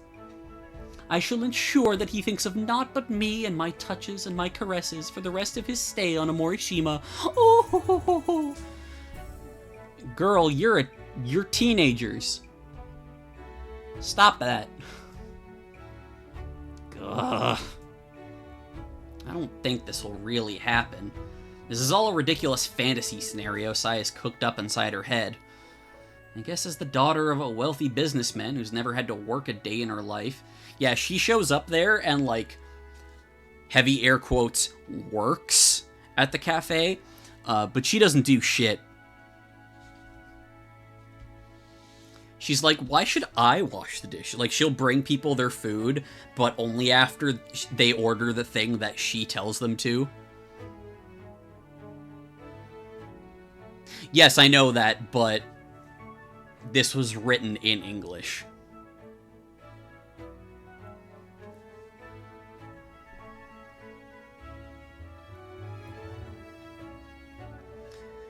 She has to find some way to keep herself entertained. Aoi will never fall for a forceful girl like Saya. Not after a mere love letter of all things. I don't think she will, at least, but... what if Saya's love letter really does touch Aoi's heart? Any relationship between Saya and Aoi would be complicated by the fact that Saya still seems to believe Aoi's a boy, and I don't know if Aoi's interested in girls. But there's always a chance. Is this really the end of the line? That's right. Cower in fear, Momoka. Still checks out that Saya doesn't listen. Yeah, no, she's just dense to everything that isn't the world inside her head. You may do whatever you will to salvage the situation and employ all the underhanded methods you wish, but that will not erase my victory. I have imprinted my words of affection upon Aoi's heart before you had the chance. Oh, ugh, it's always noisy with you two around. Oh, hey, Yuki's here too. Oh, I haven't seen these two interact yet, so this will be interesting. Saya and I turn our heads in unison. When I glance down, my eyes meet Yuki's. She's already dressed in her maid uniform, so I guess she must have gotten here before me. Her face is just as pale as always, and her eyes are lined with purplish bags. That's a surprise. I didn't know you were working this Friday, Yuki. I'm working an extra shift. I need to earn more money. Ah, I see. Yuki usually works a couple of days a week, but with Himari's birthday coming up, I guess she's pushing herself to the limit. I'm impressed by Yuki's resolve, but Saya's pulling a face as though she's just seen a cockroach. Imagine having to work in order to earn money. It beggars belief. If I had to push myself so I could make ends meet, I would not consider life worth living. You know, this would be a horrible thing to say about any real person, but I hope her family falls on hard times and then she does have to work for a living. I don't think your life is worth living anyway. God damn, Yuki! Huh? What is that supposed to mean? Nothing. But Yuki is smiling thinly, in a manner that suggests it isn't nothing at all. My colleague pauses, brushing a few strands of hair behind her ears, and that's when I notice it. Clamped in Yuki's right hand is a crumpled, rectangular-shaped object with pointed ends. It's pale pink, like rose petals, and decorated with hearts. She put it in Yuki's locker!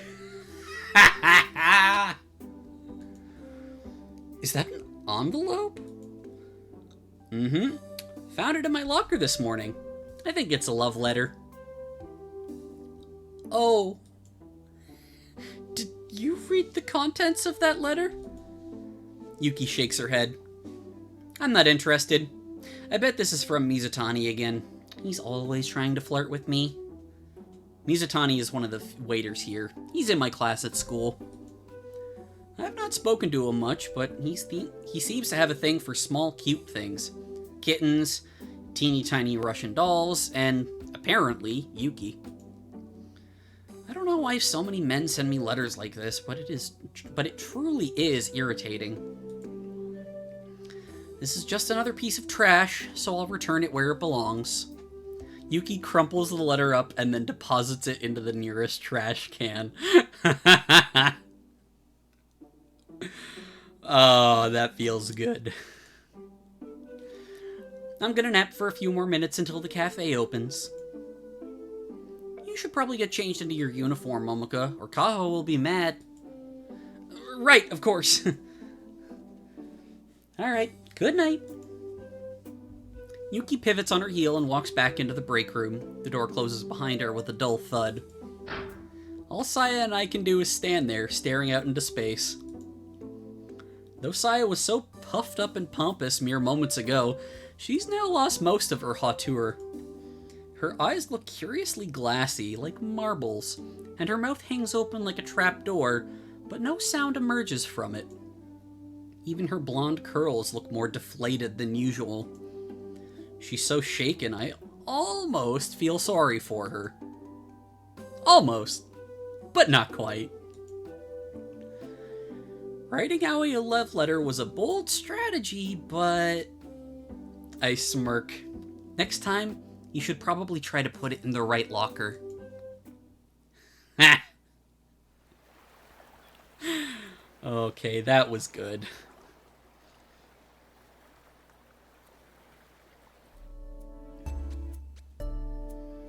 Friday comes and goes in a blur, and soon the weekend is upon me.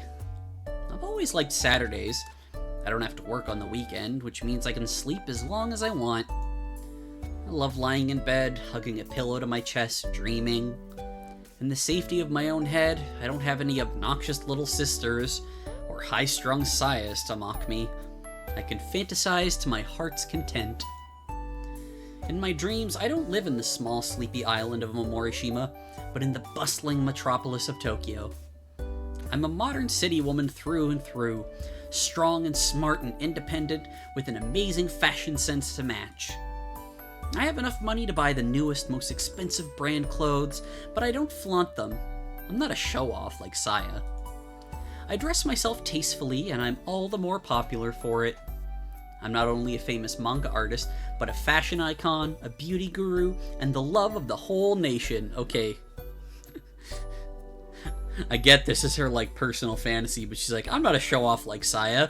Proceeds to be like, I'm the love of the whole nation. My exotic, jet-setting, best-selling lifestyle doesn't give me all that much free time. I'm a busy woman, and I have manga series to work on. My fame surpasses even that of the most famous manga artists. But maybe, just maybe, I have a little bit of time to spare for my beloved. Whenever I see them, all my weariness fades away. I collapse into their arms like one of the heroines from my romance stories. My lover holds me close, then entwines my fingers with theirs. They tip my chin up towards for a kiss, tip my chin upwards for a kiss, and my lips part. I know it's coming. In just a few seconds, I'll feel their mouth on mine. Momoka, they'll whisper into my ear. Momoka, oh Momoka. Momoka, it's time to wake up. I wince. I can feel fingers digging just a little too hard into my shoulders. My whole body shakes. Is it an earthquake? Not my lover. Momoka! Hey, Momoka! But no, it can't be an earthquake. Momorishima isn't impervious to natural disasters, but I've never experienced an earthquake that could talk before. It sounds pretty insistent, too. What is it, then, that's trying to intrude upon my pure, beautiful slumber? I was just getting to the good part, too. It's not fair. I've never been kissed in real life, and now it looks like I won't be kissed in my dreams, either? 5 more minutes. Try to bury my head in my pillow, which is caged in my arms, but my assailant is unmoved by my plight. You've already had way too many minutes. That's not enough. It's more than enough, you lazy bones. It's almost 9. Now get up. I've been awake since 7, and I'm tired of sitting around in your room waiting. I want to go explore, Momoka. I want to look around. Go ask somebody else, then. Ask Mikan. You know I can't talk to Mikan. I barely know any sign language. And anyway, I want to spend time with you. Aww. Don't you want to be with me? I thought we were friends. Now get up. Get up. Get up! Ah! My bed creaks around me. I can feel a dull, heavy weight settling on my chest. Am I being straddled? Hey! Rude awakening. Momoka receives a surprise. My eyes snap open. I blink the white spots from my vision, then meet the eyes of my assailant. You jerk! This is no way to wake up a famous manga artist. Not that I'm famous or anything. Not in real life.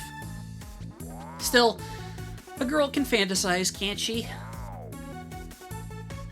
Now get off me? My voice trails away. I blink. The person sitting on top of me is pretty attractive. He's still my beating heart. They have short blonde hair tied back in a messy ponytail and playful green eyes. If I didn't know any better, I'd think they were a boy, but I've lived with them for almost a week now, and we're long past my initial misunderstanding. Aoi? Is that you? Who else would it be? Aoi grins and pokes my cheek. I squirm away, or at least try to. It's kind of hard when the full weight of her body is still pressed against mine. Are we a little too close? Whatever happened to personal space? Why'd you look so stunned, Momoka? You're staring at me like you've seen a ghost. It's nothing. I glance away, unable to meet Aoi's stare a second longer. Why are you sitting on me? Because you wouldn't wake up, though I asked and asked. Can't I just have 5 more minutes? I want to see how that dream ends, damn it.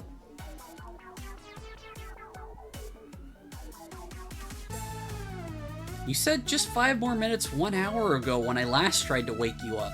Now get up. You'll rot if you stay in bed all day. Maybe I want to rot. In the last survey my class did, I put being a manga author at the top of my career list. My other 2 choices were distinctly duller, but being a corpse didn't figure anywhere on my list.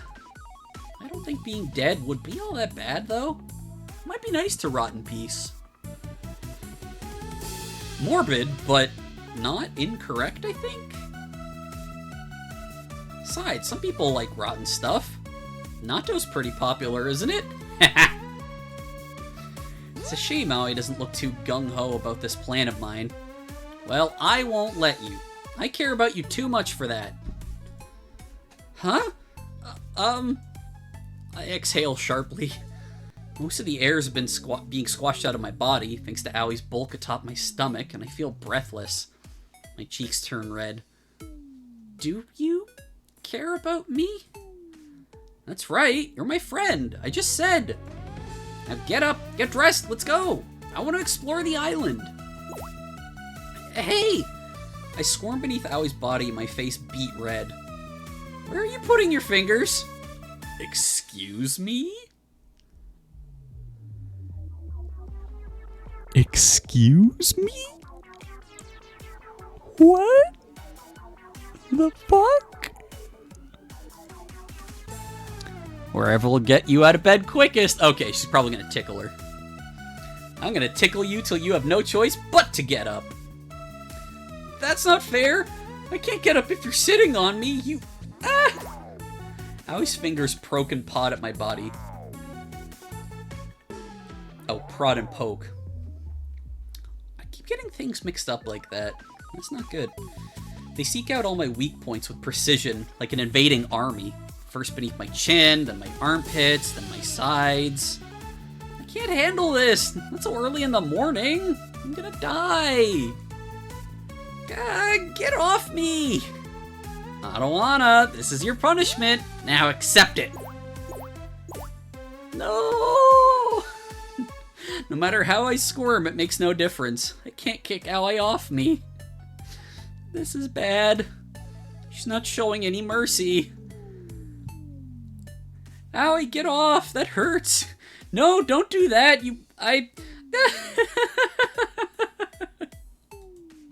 Laughter bubbles from my mouth, though I try to clamp my lips together and my eyes begin to bead with tears. If this keeps up, I'm really gonna die. When Aoi finally hauls me out of bed, the two of us decide, or to be more precise, Aoi decides, that we should go and explore Omorishima. I've lived on Omorishima all my life, and I've seen almost everything it has to offer. The whole island's about 40 miles across, and it's possible to walk from one end to the other in about 6 hours. I'm not a particularly active person, but I examined every nook and cranny of this place when I was a kid.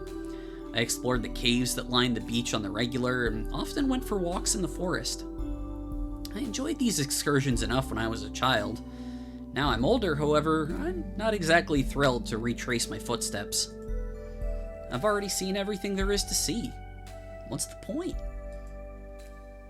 That's what I thought when I first left my home, but Aoi's enthusiasm must be catching. The view up here really is great. I guess it's not that bad.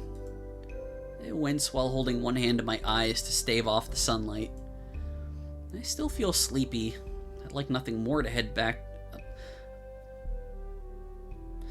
think there's a word missing there. I'd like nothing more than to head back to my house, slide beneath my sheets, and snooze. But Aoi is right. The mountain trail is awfully scenic. And more bunny! The dirt path is marked and scuffed from thousands of other footprints that have come before us, of curious tourists and locals out for early morning strolls alike. More bunny! Apparently this island has just got a massive bunny population. Trees are dotted here and there, tall green maples, their broad leaves waving in the breeze. Since we're standing on a hill, I have a bird's eye view of the island. It's spread out before my wandering eyes like a patchwork quilt, the roofs of the houses studded with television aerials reduced to splotches of color. I can see hefty AC units attached to the sides of buildings, glass windows framed with curtains, and gardens filled with summer flowers and vegetables. For such a small island, it doesn't seem all that small when my eyes are confronted by all these homes, arranged in a crisscross manner along the dusty summer streets. Bunny Island was inevitable. I can see children playing by the park, in the park by the convenience store, just little blobs in the distance. Dark heads bob as they go down slides or rock back and forth on the swings. A few people, housewives maybe, are pausing by a street corner, heads bent together as they discuss something or other. Though it's hard to see, I think they're holding carrier bags in their hand, filled with food maybe for tonight's meal. Beyond the residential area, with its neat little houses and shops in the park, I can see the rolling blue waves of the beach and the golden sand, and dozens of tourists relaxing beneath umbrellas. The street nearest the shore is lined with small cafes like Kaho's and various attractions for the tourists. Museums, a small aquarium, a few clothes stores, an antique shop. Ah, the aquarium.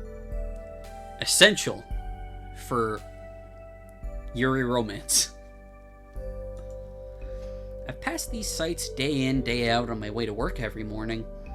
I could list all the shops that line the beachfront in alphabetical order if you wanted me to, and name all the people who work there.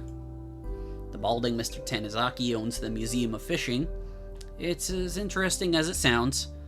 That is to say, not very. The strange, slightly disconcerting Miss Suda can be found sitting behind the counter of her darkened antique shops, glaring at whoever dares to intrude upon her inner sanctum. Of course, there's Kaho, who owns the Seaside Cafe with its pots of flowering geraniums outside the windows and its pure white exterior. I know all of Omorishima's roads, and I know all the shops, and I know most of the people. It's so familiar, it's ceased to be interesting. It holds no wonder for me. No magic, no splendor. But Aoi's staring across my small, sleepy island with wide eyes like a woman transfixed. I never knew this island would look so pretty from this high. More Bun Bun! Aoi sets our picnic basket down by her feet with a dull thud, taking care not to disturb its contents, and then looks out across the horizon. Hey, Momoka! Momoka! What is it? Aoi's pointing at something in the distance. It's a large circular structure which protrudes from the green verdant hills made of metal. That's the theme park that Sai's dad owns, isn't it? What's that exactly? I'm curious. Oh, that? I find it strange that Aoi doesn't know. Everyone in Omorishima knows what this monument is, which dominates the landscape. Most people have pretty strong opinions on it, too. The younger people see this landmark as a sign of fun, while the elders tut and shake their heads and harken back to their day when they didn't have such eyesores ruining Omorishima's natural beauty. That's a Ferris wheel. Oh, you're right. Now you've pointed it out, I can see the little pods. What's a huge Ferris wheel like that doing on Omorishima? It's the main attraction of Moonland. That's the theme park Sai's dad owns. She's mentioned it before, remember? Oh yeah, it does sound familiar. What's Moonland like? Must be pretty fancy if they had enough money to build that giant Ferris wheel.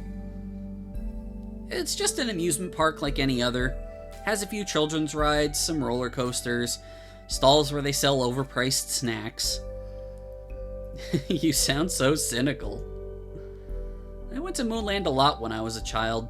It was a lot of fun back then, but the magic started to wear thin. I still like the spinning teacups though, I guess. And why is it called Moonland of all things? Is it space themed? Kind of. Well, I guess maybe it would be more accurate to call it rabbit themed? Rabbits? Yeah, you know, how Omorishima is famous for having a dense population of rabbits? Oh, that's right. We saw a lot of them when we were walking up this hill, didn't we? That's right.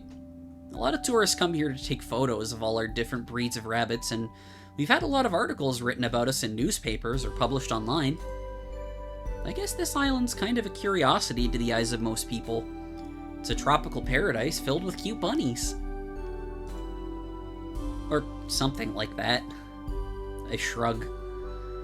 Saya's father heard about this buzz and he capitalized on it. He constructed Moonland a while back, about 12 years ago, I think? Apparently it's a celebration of Omorishima's rabbit population. And it probably, like, ruined a bunch of the fucking homes that the rabbits had. I make quotation marks with my fingers as I repeat his business spiel. Since the theme park's themed around rabbits, Mr. Serizawa decided to name it after the rabbit from that one folktale. You know, the famous one that pounds mochi on the moon? Oh, I see. That makes sense. Moonland's mascots are a pair of rabbits. The staff wear rabbit costumes. You can win stuffed rabbits from the stalls. It's pretty popular among young children, and lots of tourists go there during vacations. Morishima's tourism industry started booming after Moonland was built, or so I've heard. But a lot of older people on the island don't like it. They say it's tasteless and all the rides ruin the landscape. There were a bunch of protests while it was being built, but they didn't amount to anything. Moonland's been here for over a decade, and I think it'll be here for a decade more. Oh, how interesting. So Moonland created a schism that split the community of Omorishima in twain. Did any of the protests get violent? There weren't any mysterious murders, were there? Did anybody show up dead in Moonland's construction site, missing limbs and covered in blood? Jesus Christ, this is... I know you come from Tokyo, but come on. Of course not. Grisly murders don't happen in places like this. The community's way too small. If you wanted to commit a murder, you'd be caught in an instant. I guess wild conspiracy stuff like this only happens in stories. Well, duh. You must have watched too many horror movies. Detective movies, actually. My dad has a soft spot for them. We watched a movie together a while back where something similar happened, so I just imagined... Sorry to disappoint you, but if a murder had taken place, Moonland wouldn't exist. The construction would have been cancelled, and Saya's father would have lost a lot of money. Then she wouldn't be the spoilt, stuck-up rich girl she is today. Which, knowing Saya, wouldn't be that bad, actually. Just sacrifice a human life so that this one girl isn't a bitch. Maybe a gruesome murder or two?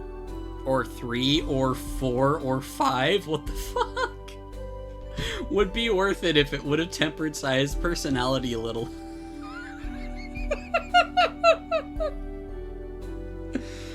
Yeah, sure, let's just kill 5 people.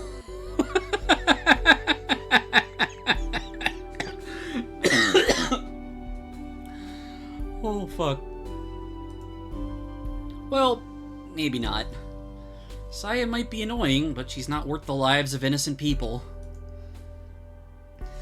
Moonland sounds kind of fun. You'll have to take me there sometime. It's not that amazing. It's just a run-of-the-mill theme park. I bet there are way better theme parks near Tokyo. Maybe there are, but Moonland sounds like something special. I really want to ride that Ferris wheel. Ah, they're gonna do the Ferris wheel, are they? Won't you come with me? I wouldn't mind, but I wouldn't want to disappoint you. You could never disappoint me, silly. Oh, Aoi totally likes her. Like, come on. This is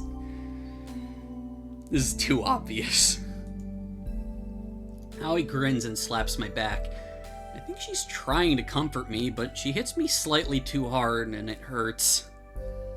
I'd love to ride that wheel with you. It'd be like a date. A date? Well, why not? We can feed each other fries and ride the teacups, and I can comfort you if you get scared on the big wheel. What do you take me for? I'm not afraid of heights. I was just speaking hypothetically. Was she talking about my supposed fear of heights, or about the prospective trip to the amusement park being a date? I don't know. It's hard to tell with Aoi. She smiles so often and so easily, I can never tell when she's being serious or not. Well, if you really want to go to Moonland, I can try and arrange it.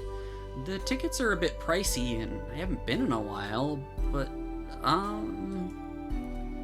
this is your first time in Omorishima, so I want to make it special. If going to Moonland would make you happy, it would make me happy too.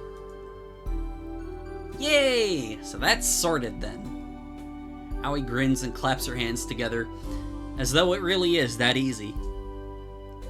Well, maybe it is. There's no reason why we can't go to a theme park together, even if it is owned by the father of my nemesis, Serizawa Saya. I think I'd even enjoy it. There's something bothering me about this, though. I can't believe you've never heard of Moonland before. It's like Omorishima's biggest tourist attraction. Didn't you hear about it when you researched Omorishima before coming here? Well, about that, she did no research. Aoi glances to one side secretively, scratching her cheek with her index finger. I wonder... You did check Omorishima out before you came here, right? Well, to be honest, I didn't do all that much research. How much is not that much? Well, I looked up a couple of places I could work, but that was all. You know what? I'm actually surprised that Moonland didn't show up as a place that she could get work. So you didn't read up about its history or any of its prime tourist spots? Nope! Aoi says it in such a matter-of-fact manner that I almost find myself being swept up in her pace. Well, I guess that's understandable? I start to say before I catch myself and I shake my head. No, it's not understandable. Not at all. Who doesn't do any research before going somewhere new? That's so reckless. Me. I don't... like, if I'm leaving the country, yes. If I'm not leaving the country, fuck it. Don't you care about your welfare? Well, Dad was the one who suggested I come here. I doubt he'd want to cause me harm. That's an apt point, but... Your dad's never been here, has he? He hasn't, but I trust him. Besides, Aoi looks out over the horizon, glancing over the tide as it breaks on the golden sand. I didn't really care what this place was like. I figured I had to come here no matter what, even if it was some tiny backwater little island without electricity or internet access, even if it meant my dad could have some peace and quiet. I was afraid and looked at photos of this place, and I learned it was... Oh, if I looked at photos of this place and learned it was a dump, it'd sour me on the idea of coming here. But weren't you afraid you'd hate it here? Maybe a little, but I wanted to put my dad's needs before my own. He hasn't always been the most attentive of fathers, but he's worked hard so he could take care of me and keep a roof over my head. I figured since I'm pretty much an adult now, it was time for me to return the favor. I was prepared to come here and tough it out no matter what. 2 weeks isn't that long, right? Besides, I was getting a little tired of Tokyo. I kind of wanted a break from all the noise. I will say, living in a small, little village, the peace and quiet is real fucking nice. Still, I'm glad this place turned out nicer than I expected. It's not hard to meet your expectations when you expected nothing, I guess. Morishima might be small, but we have electricity and access to the internet. We're not that primitive. If I couldn't get online, I think I'd really go crazy. I sigh and shake my head. I can't imagine being tired of Tokyo. How does it even happen? There's so much to do. That's precisely the problem. You get overwhelmed. There might be a lot to do hypothetically, but that doesn't mean I can do all of it. I'm just a normal girl. I have to go to school every weekday, and there isn't that much I can do on the weekends either. I don't have all that much money, so it's not like I can do whatever I please. You can do more than I can. Don't you ever hang out with your friends? Well, yeah, sometimes. We go shopping together, or try out new cafes, or watch movies. It's kind of fun, even though I don't know much about shopping, and I always wear these plain, boring clothes. Aoi laughs and runs a hand through her hair. Some of my friends have tried to reinvent me. They force me to try on all these cute skirts and dresses and shirts, and it's like, yeah, they're nice, but they don't really feel like me. I can't be comfortable when I'm not in pants or shorts. Yeah, shorts. They're comfy and easy to wear. I start to wonder what Aoi would look like in a skirt. She has nice toned legs, so I suppose it might suit her, but that's irrelevant if it'd make her feel bad. I think you look good the way you are. Thanks, Momoka. I'll pass your comment on to some of my friends, then maybe it'll stop bugging me. If they always bug you to change your style, I don't know if they're very good friends. It's just a bit of fun. I don't really take it too seriously. At least I try not to. You don't seem to take many things seriously. Nah, being serious is bad for your skin. I don't want to get wrinkles early, because let me tell you, it'd be tragic if my complexion ended up like my old man's. Aoi laughs while I glance about at Morishima's sights. The hill we're on slopes upwards, and we haven't quite reached its peak. There's still a ways to go before we can settle down with our picnic. The sunlight filters through the leaves and casts fractal patterns on the ground, while small creatures, mostly rabbits, scamper in the shade, nibbling nettles and fronds of grass. Overhead, I can hear birds twittering. It's a quiet, peaceful day, the sort you might expect a painter to devote a canvas to. It's not special. There's nothing special about Omorishima, our unnatural abundance of rabbits accepted. Somehow, however, these plain, ordinary sights feel a lot less plain and ordinary when I'm with Aoi. She makes me see Omorishima in a new light. She makes me think... I've always wanted to go to Tokyo myself. You have? Yeah, I'd started to think this place was plain and boring. I took it for granted, I guess. But when I'm with you, everything seems a lot more vibrant and alive. Even if we've never had any unexplained grisly murders occur over the construction of our much-contested theme park. I feel more appreciative of Morishima's pluses when I'm with you, though. Doesn't mean I want to spend all my life here, but maybe I can learn to like it for the present. You might not be the most responsible of people, or the most sensible. I'm too hot-blooded for common sense.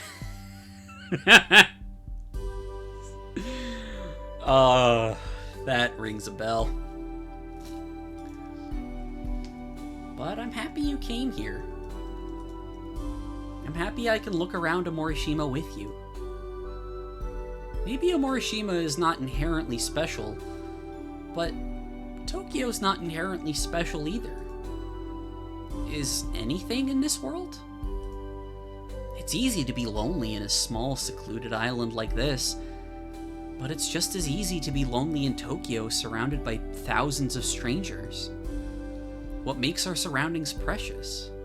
What helps them feel like home?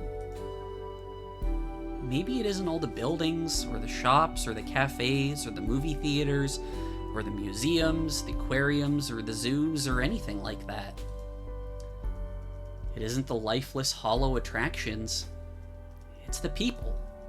And Aoi is one of the most cheerful, energetic people I've ever met. Ah, picnic!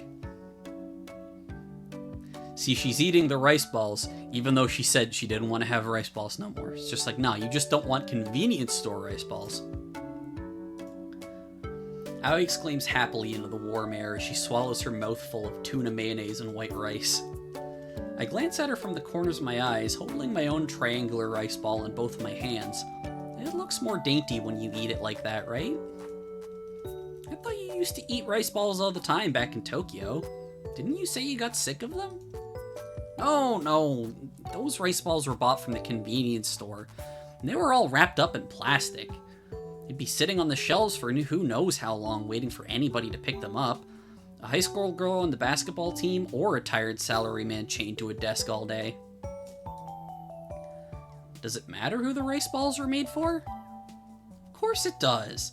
If food is made for one or two people in particular, say family members, it's filled with more love. How do you quantify love exactly? It's difficult to explain, but I've always thought cheap, mass-produced food lacks appeal. Even if it tastes acceptable, it never really tastes good, you know? It doesn't have any real love. It's all put together by people in factories because it's their job. There's no passion to it. Not that I blame the workers. When you have to make hundreds of rice balls an hour to meet a quota, it's gotta be impossible to be enthusiastic about it.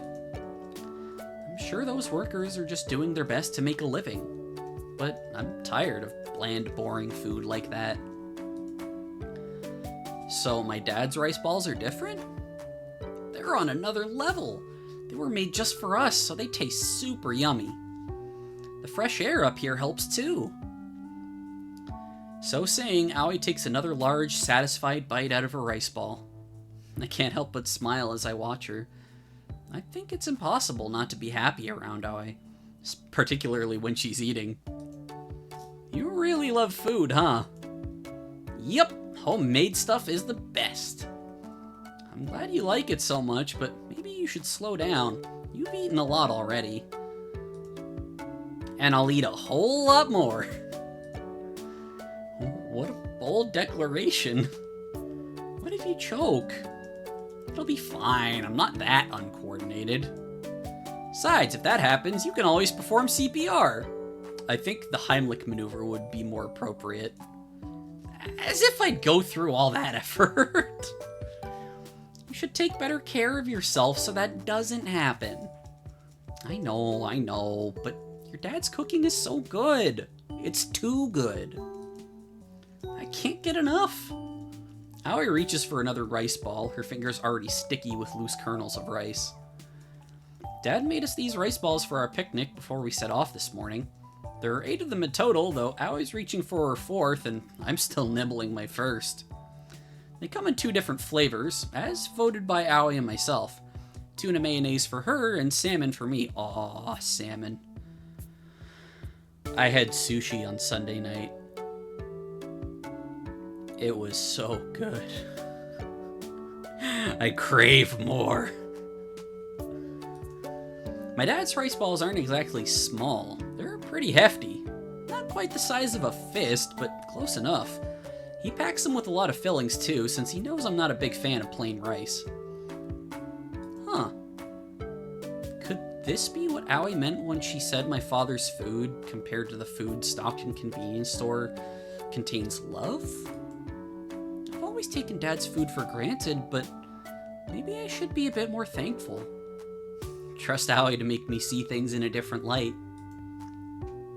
Maybe it's because she shines so brightly, she illuminates all the special things in my life I've never cared to examine until now. Aren't you worried you'll gain weight?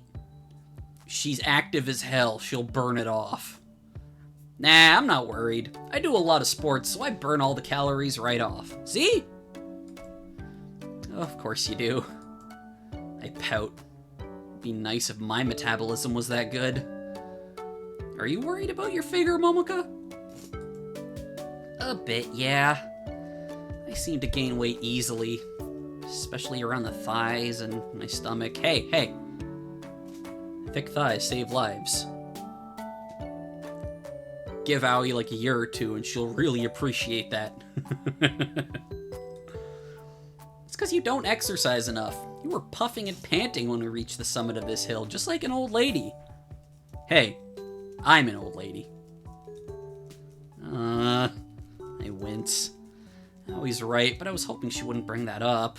My maidenly ego is a fragile thing, and it can't withstand all these blows. That isn't my fault. It's been a while since I walked up here. Try 5 or 6 years. And anyway, I'm not an outdoorsy person. I've never been good at sports. You don't need to be good at sports to take regular walks, or even go jogging. It's not that demanding. Unless your joints are fucked up like me. But I don't want to go jogging. Then get a bike. I hate running for no purpose, and I don't want to get all sweaty. Well, no matter. I like going on walks and exploring, and I'm appointing you my tour guide. I'm sure you'll get lots of exercise while I'm here. Yay. I can hardly wait. Not. I don't think your weight matters, though. I wouldn't judge based off something so shallow. You'd be cute regardless. My face is burning again. Aoi's really good at catching me off guard. First she insults me, and then she compliments me? What am I supposed to think? Well, I'm glad you think I'm cute. But I bet there are Tokyo girls who look much better than I do. They probably know how to style their hair and what clothes to wear. I'm a Tokyo girl and I don't dress up. I know, but that's different. Why is it different? Because I'm not a girly girl? I didn't mean it like that. I mean, more, you're already good looking. You don't have to dress up. I'm plain, so I have to rely on makeup and nice clothes, but it doesn't come easy to me. I must look like such a tryhard. I'm not naturally cute like girls from Tokyo. What do you think Tokyo girls are anyway? We're not all fashion models. Girls in Tokyo aren't too different from the girls elsewhere in Japan. You shouldn't worship a place you've never been, Momoka. You'll only end up disappointed when you actually get there. Do you think I could go to Tokyo? Sure, we should go there together sometime. I'd like to show you all the sights, just like you're showing me around Morishima. Well, maybe not all the sights. Aoi corrects herself with a sheepish smile. These S's are killing me. Tokyo's way too big. That would be impossible. But I can show you some places I think you'd like. Going to Tokyo together, huh? I look at the top of my half-eaten rice ball ponderously. It's such a pleasant warm day that the white fluffy grains of rice make me think of the clouds floating above us in the bright blue sky. I think I'd like that. Me too. I'm not looking forward to going back, though. I'll really miss your dad's food. I guess dad's food is pretty good. Yeah, I can't stop eating. Her fourth rice ball demolished, Aoi reaches into the picnic hamper and takes a few cherry tomatoes. She crunches them between her teeth and sighs contentedly. The picnic Dad prepared for us is pretty extravagant. We've got a lot of food to get through, but Aoi's making short work of it. It's nice sitting outside with Aoi, eating beneath the shade. The leaves above us rustle in the wind, as does the grass about us. The grass is studded with flowers, weeds, and nettles. A cluster of dandelions can be found growing amongst the gnarled roots of the old sycamore, and a few drowsy, floppy-eared bunnies are chewing on their stalks with their blunted teeth. Bunny. I don't see any bunnies. Where are the bunnies? It's so quiet and peaceful around here. Not like Tokyo at all. You can see the sea from up here, and the sky, but there's so many trees too, and all the rabbits. I'm worried you might be disappointed in the city, Momoka, after spending all your life in such a beautiful place. Oh, you don't need to worry about that. I might have overhyped Tokyo, but I know I'll have a good time if I'm with you. I'm a little embarrassed by my own corniness. I duck my head and take another bite of my rice ball. The white rice has been seasoned with just a little salt, and it tastes firm and reassuring. The salmon inside the rice, meanwhile, is cut into thick strips and tastes very rich. The combination of flavors is delicious. It's so delicious it almost takes my mind off Aoi, who's sitting so close beside me. The keyword being almost. We're not even touching, but my heart's hammering fit to burst. I really must have it bad. I'm exhausted. I collapse on my bed the moment I get back home, stomach first. I feel exhausted. My legs are really aching. It looks like that walk did a real number on you, Momoka. Of course it did. We were out for hours. It wasn't that long, you drama queen. We set off at 11 and it's not even 4 yet. Yeah, that's not bad. Exactly. We were walking for literal hours, like I said. Most of that was sitting down and eating. That's hardly the most taxing thing in the world. Besides, the hill wasn't that steep. I'm surprised you're so exhausted. Listen, when she said she's not an athletic person, she fucking meant it. Well, excuse me. I pout into my pillow. I can't see Aoi's face from this angle, but I can hear the laughter in her voice, and I'm sure she's grinning at me. I told you before we set off that I'm not exactly a sporty person. We can't all be star basketball players. I know, I'm just teasing. You seem to do that a lot. 'Cause your reactions are so much fun. I love seeing you pout. Aoi laughs easily and sinks down onto the bed beside me. I feel the mattress dip under her weight. My right cheek's starting to dip too. Is she poking me again? Knock it off! I shake her probing finger away, still pouting. Aoi only laughs. Somebody's touchy today. Only one doing the touching is you. Phrasing? Your cheeks are so soft and squishy, I can't help myself. It's weirdly addictive. Aoi! Aoi's lucky I feel so drained right now, or I'd totally sit up and shove my pillow in her face. I swear I would. But in my deflated state, the most I can do is kick my legs against the bed in protest, and even that feels too much like exercise. All of a sudden, I feel something tense inside my leg, and... Ow! I whimper in pain. Did I pull a muscle? Hey, Momoka, are you okay? I'm fine, but... Another tremor of pain runs through my leg, which makes me hiss. I think I might have pushed myself a bit too hard. I was trying to keep pace with you when we were walking back home. I didn't want to slow you down, but maybe I was being too reckless. Oh, Momoka.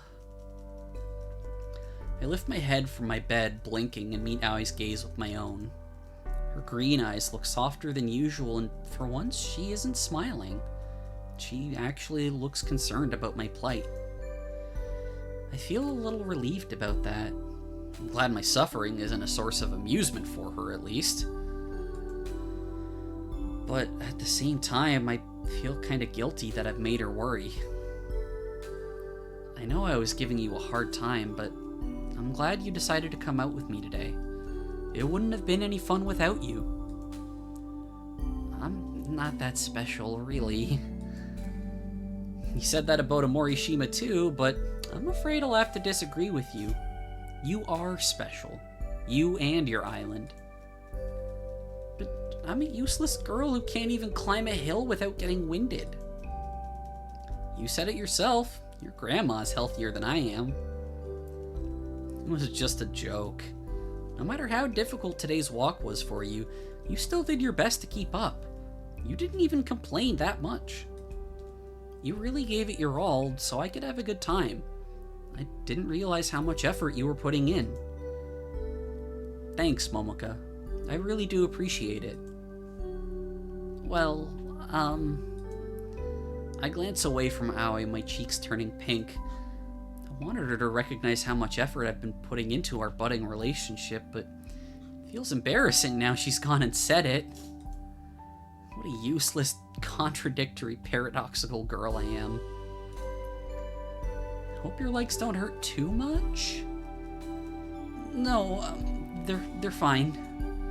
If by fine you mean tingly with pain while I simultaneously feeling as heavy as 2 iron girders. My limbs feel as cumbersome as solid steel. I can barely lift them from the bed. Aoi purses her lips together. She doesn't look entirely convinced. You say they're fine, but your face is so pale. Your muscles haven't started to cramp, have they? Well, maybe a little? Ah, geez, this isn't good. Now I feel bad for pushing you so hard. I don't want you to suffer, Momoka. I appreciate the sentiment, but it's not like you can magically make my legs stop hurting. Oh, but I can! Didn't anybody ever tell you that my hands are enchanted? Phrasing. Enchanted? That's right. My touch can blow away fatigue in an instant. I'm pretty good at giving massages. Do you want me to give it a shot? I bet I can knead all the tension out of your legs in like a few minutes.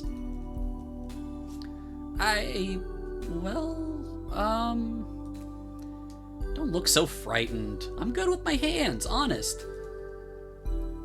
Wait, scratch that. Maybe I'm not so good in the kitchen. Your omelet was better than mine. That's only because your dad and your sister helped me out. Actually, I'm kind of a klutz when it comes to most fiddly things. I was always terrible at origami back in elementary school. I can't thread a needle worth a damn. And a few days ago, I didn't even know how to crack an egg. Wow, she's really filling me with confidence here. Will my thighs be alright when subjected to Aoi's potentially lethal massage? But I've sprained my own ankle enough during my basketball tournaments to know how to take care of injuries like this. I'm always massaging my own legs. Doing yours should be a piece of cake. It's okay, Momoka, you can trust me.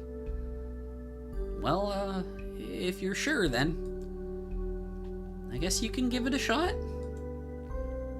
Alright. Thanks for trusting me, Momoka. Aoi cracks her knuckles together. The sound is loud, almost menacing. Cracking knuckles, you say?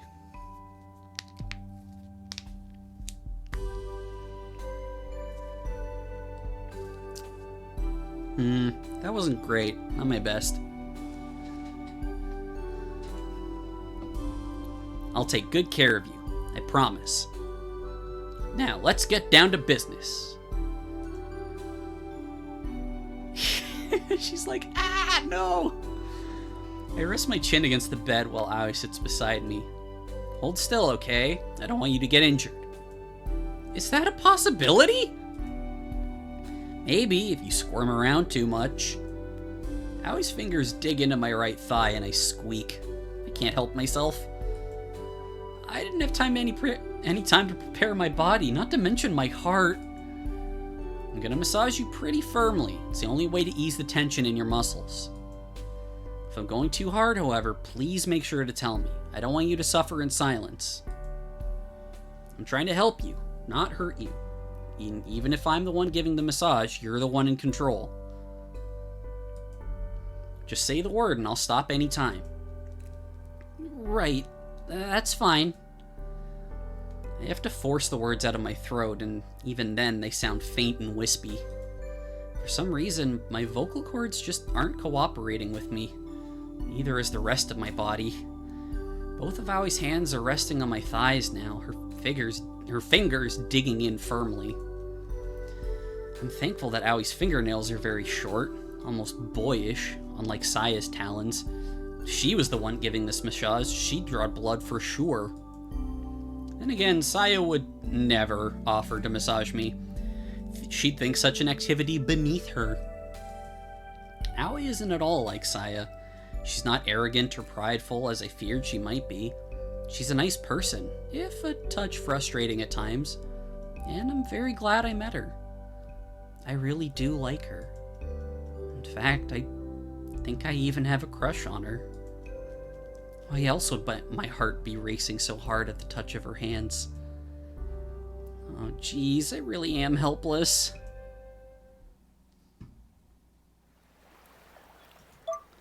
Okay.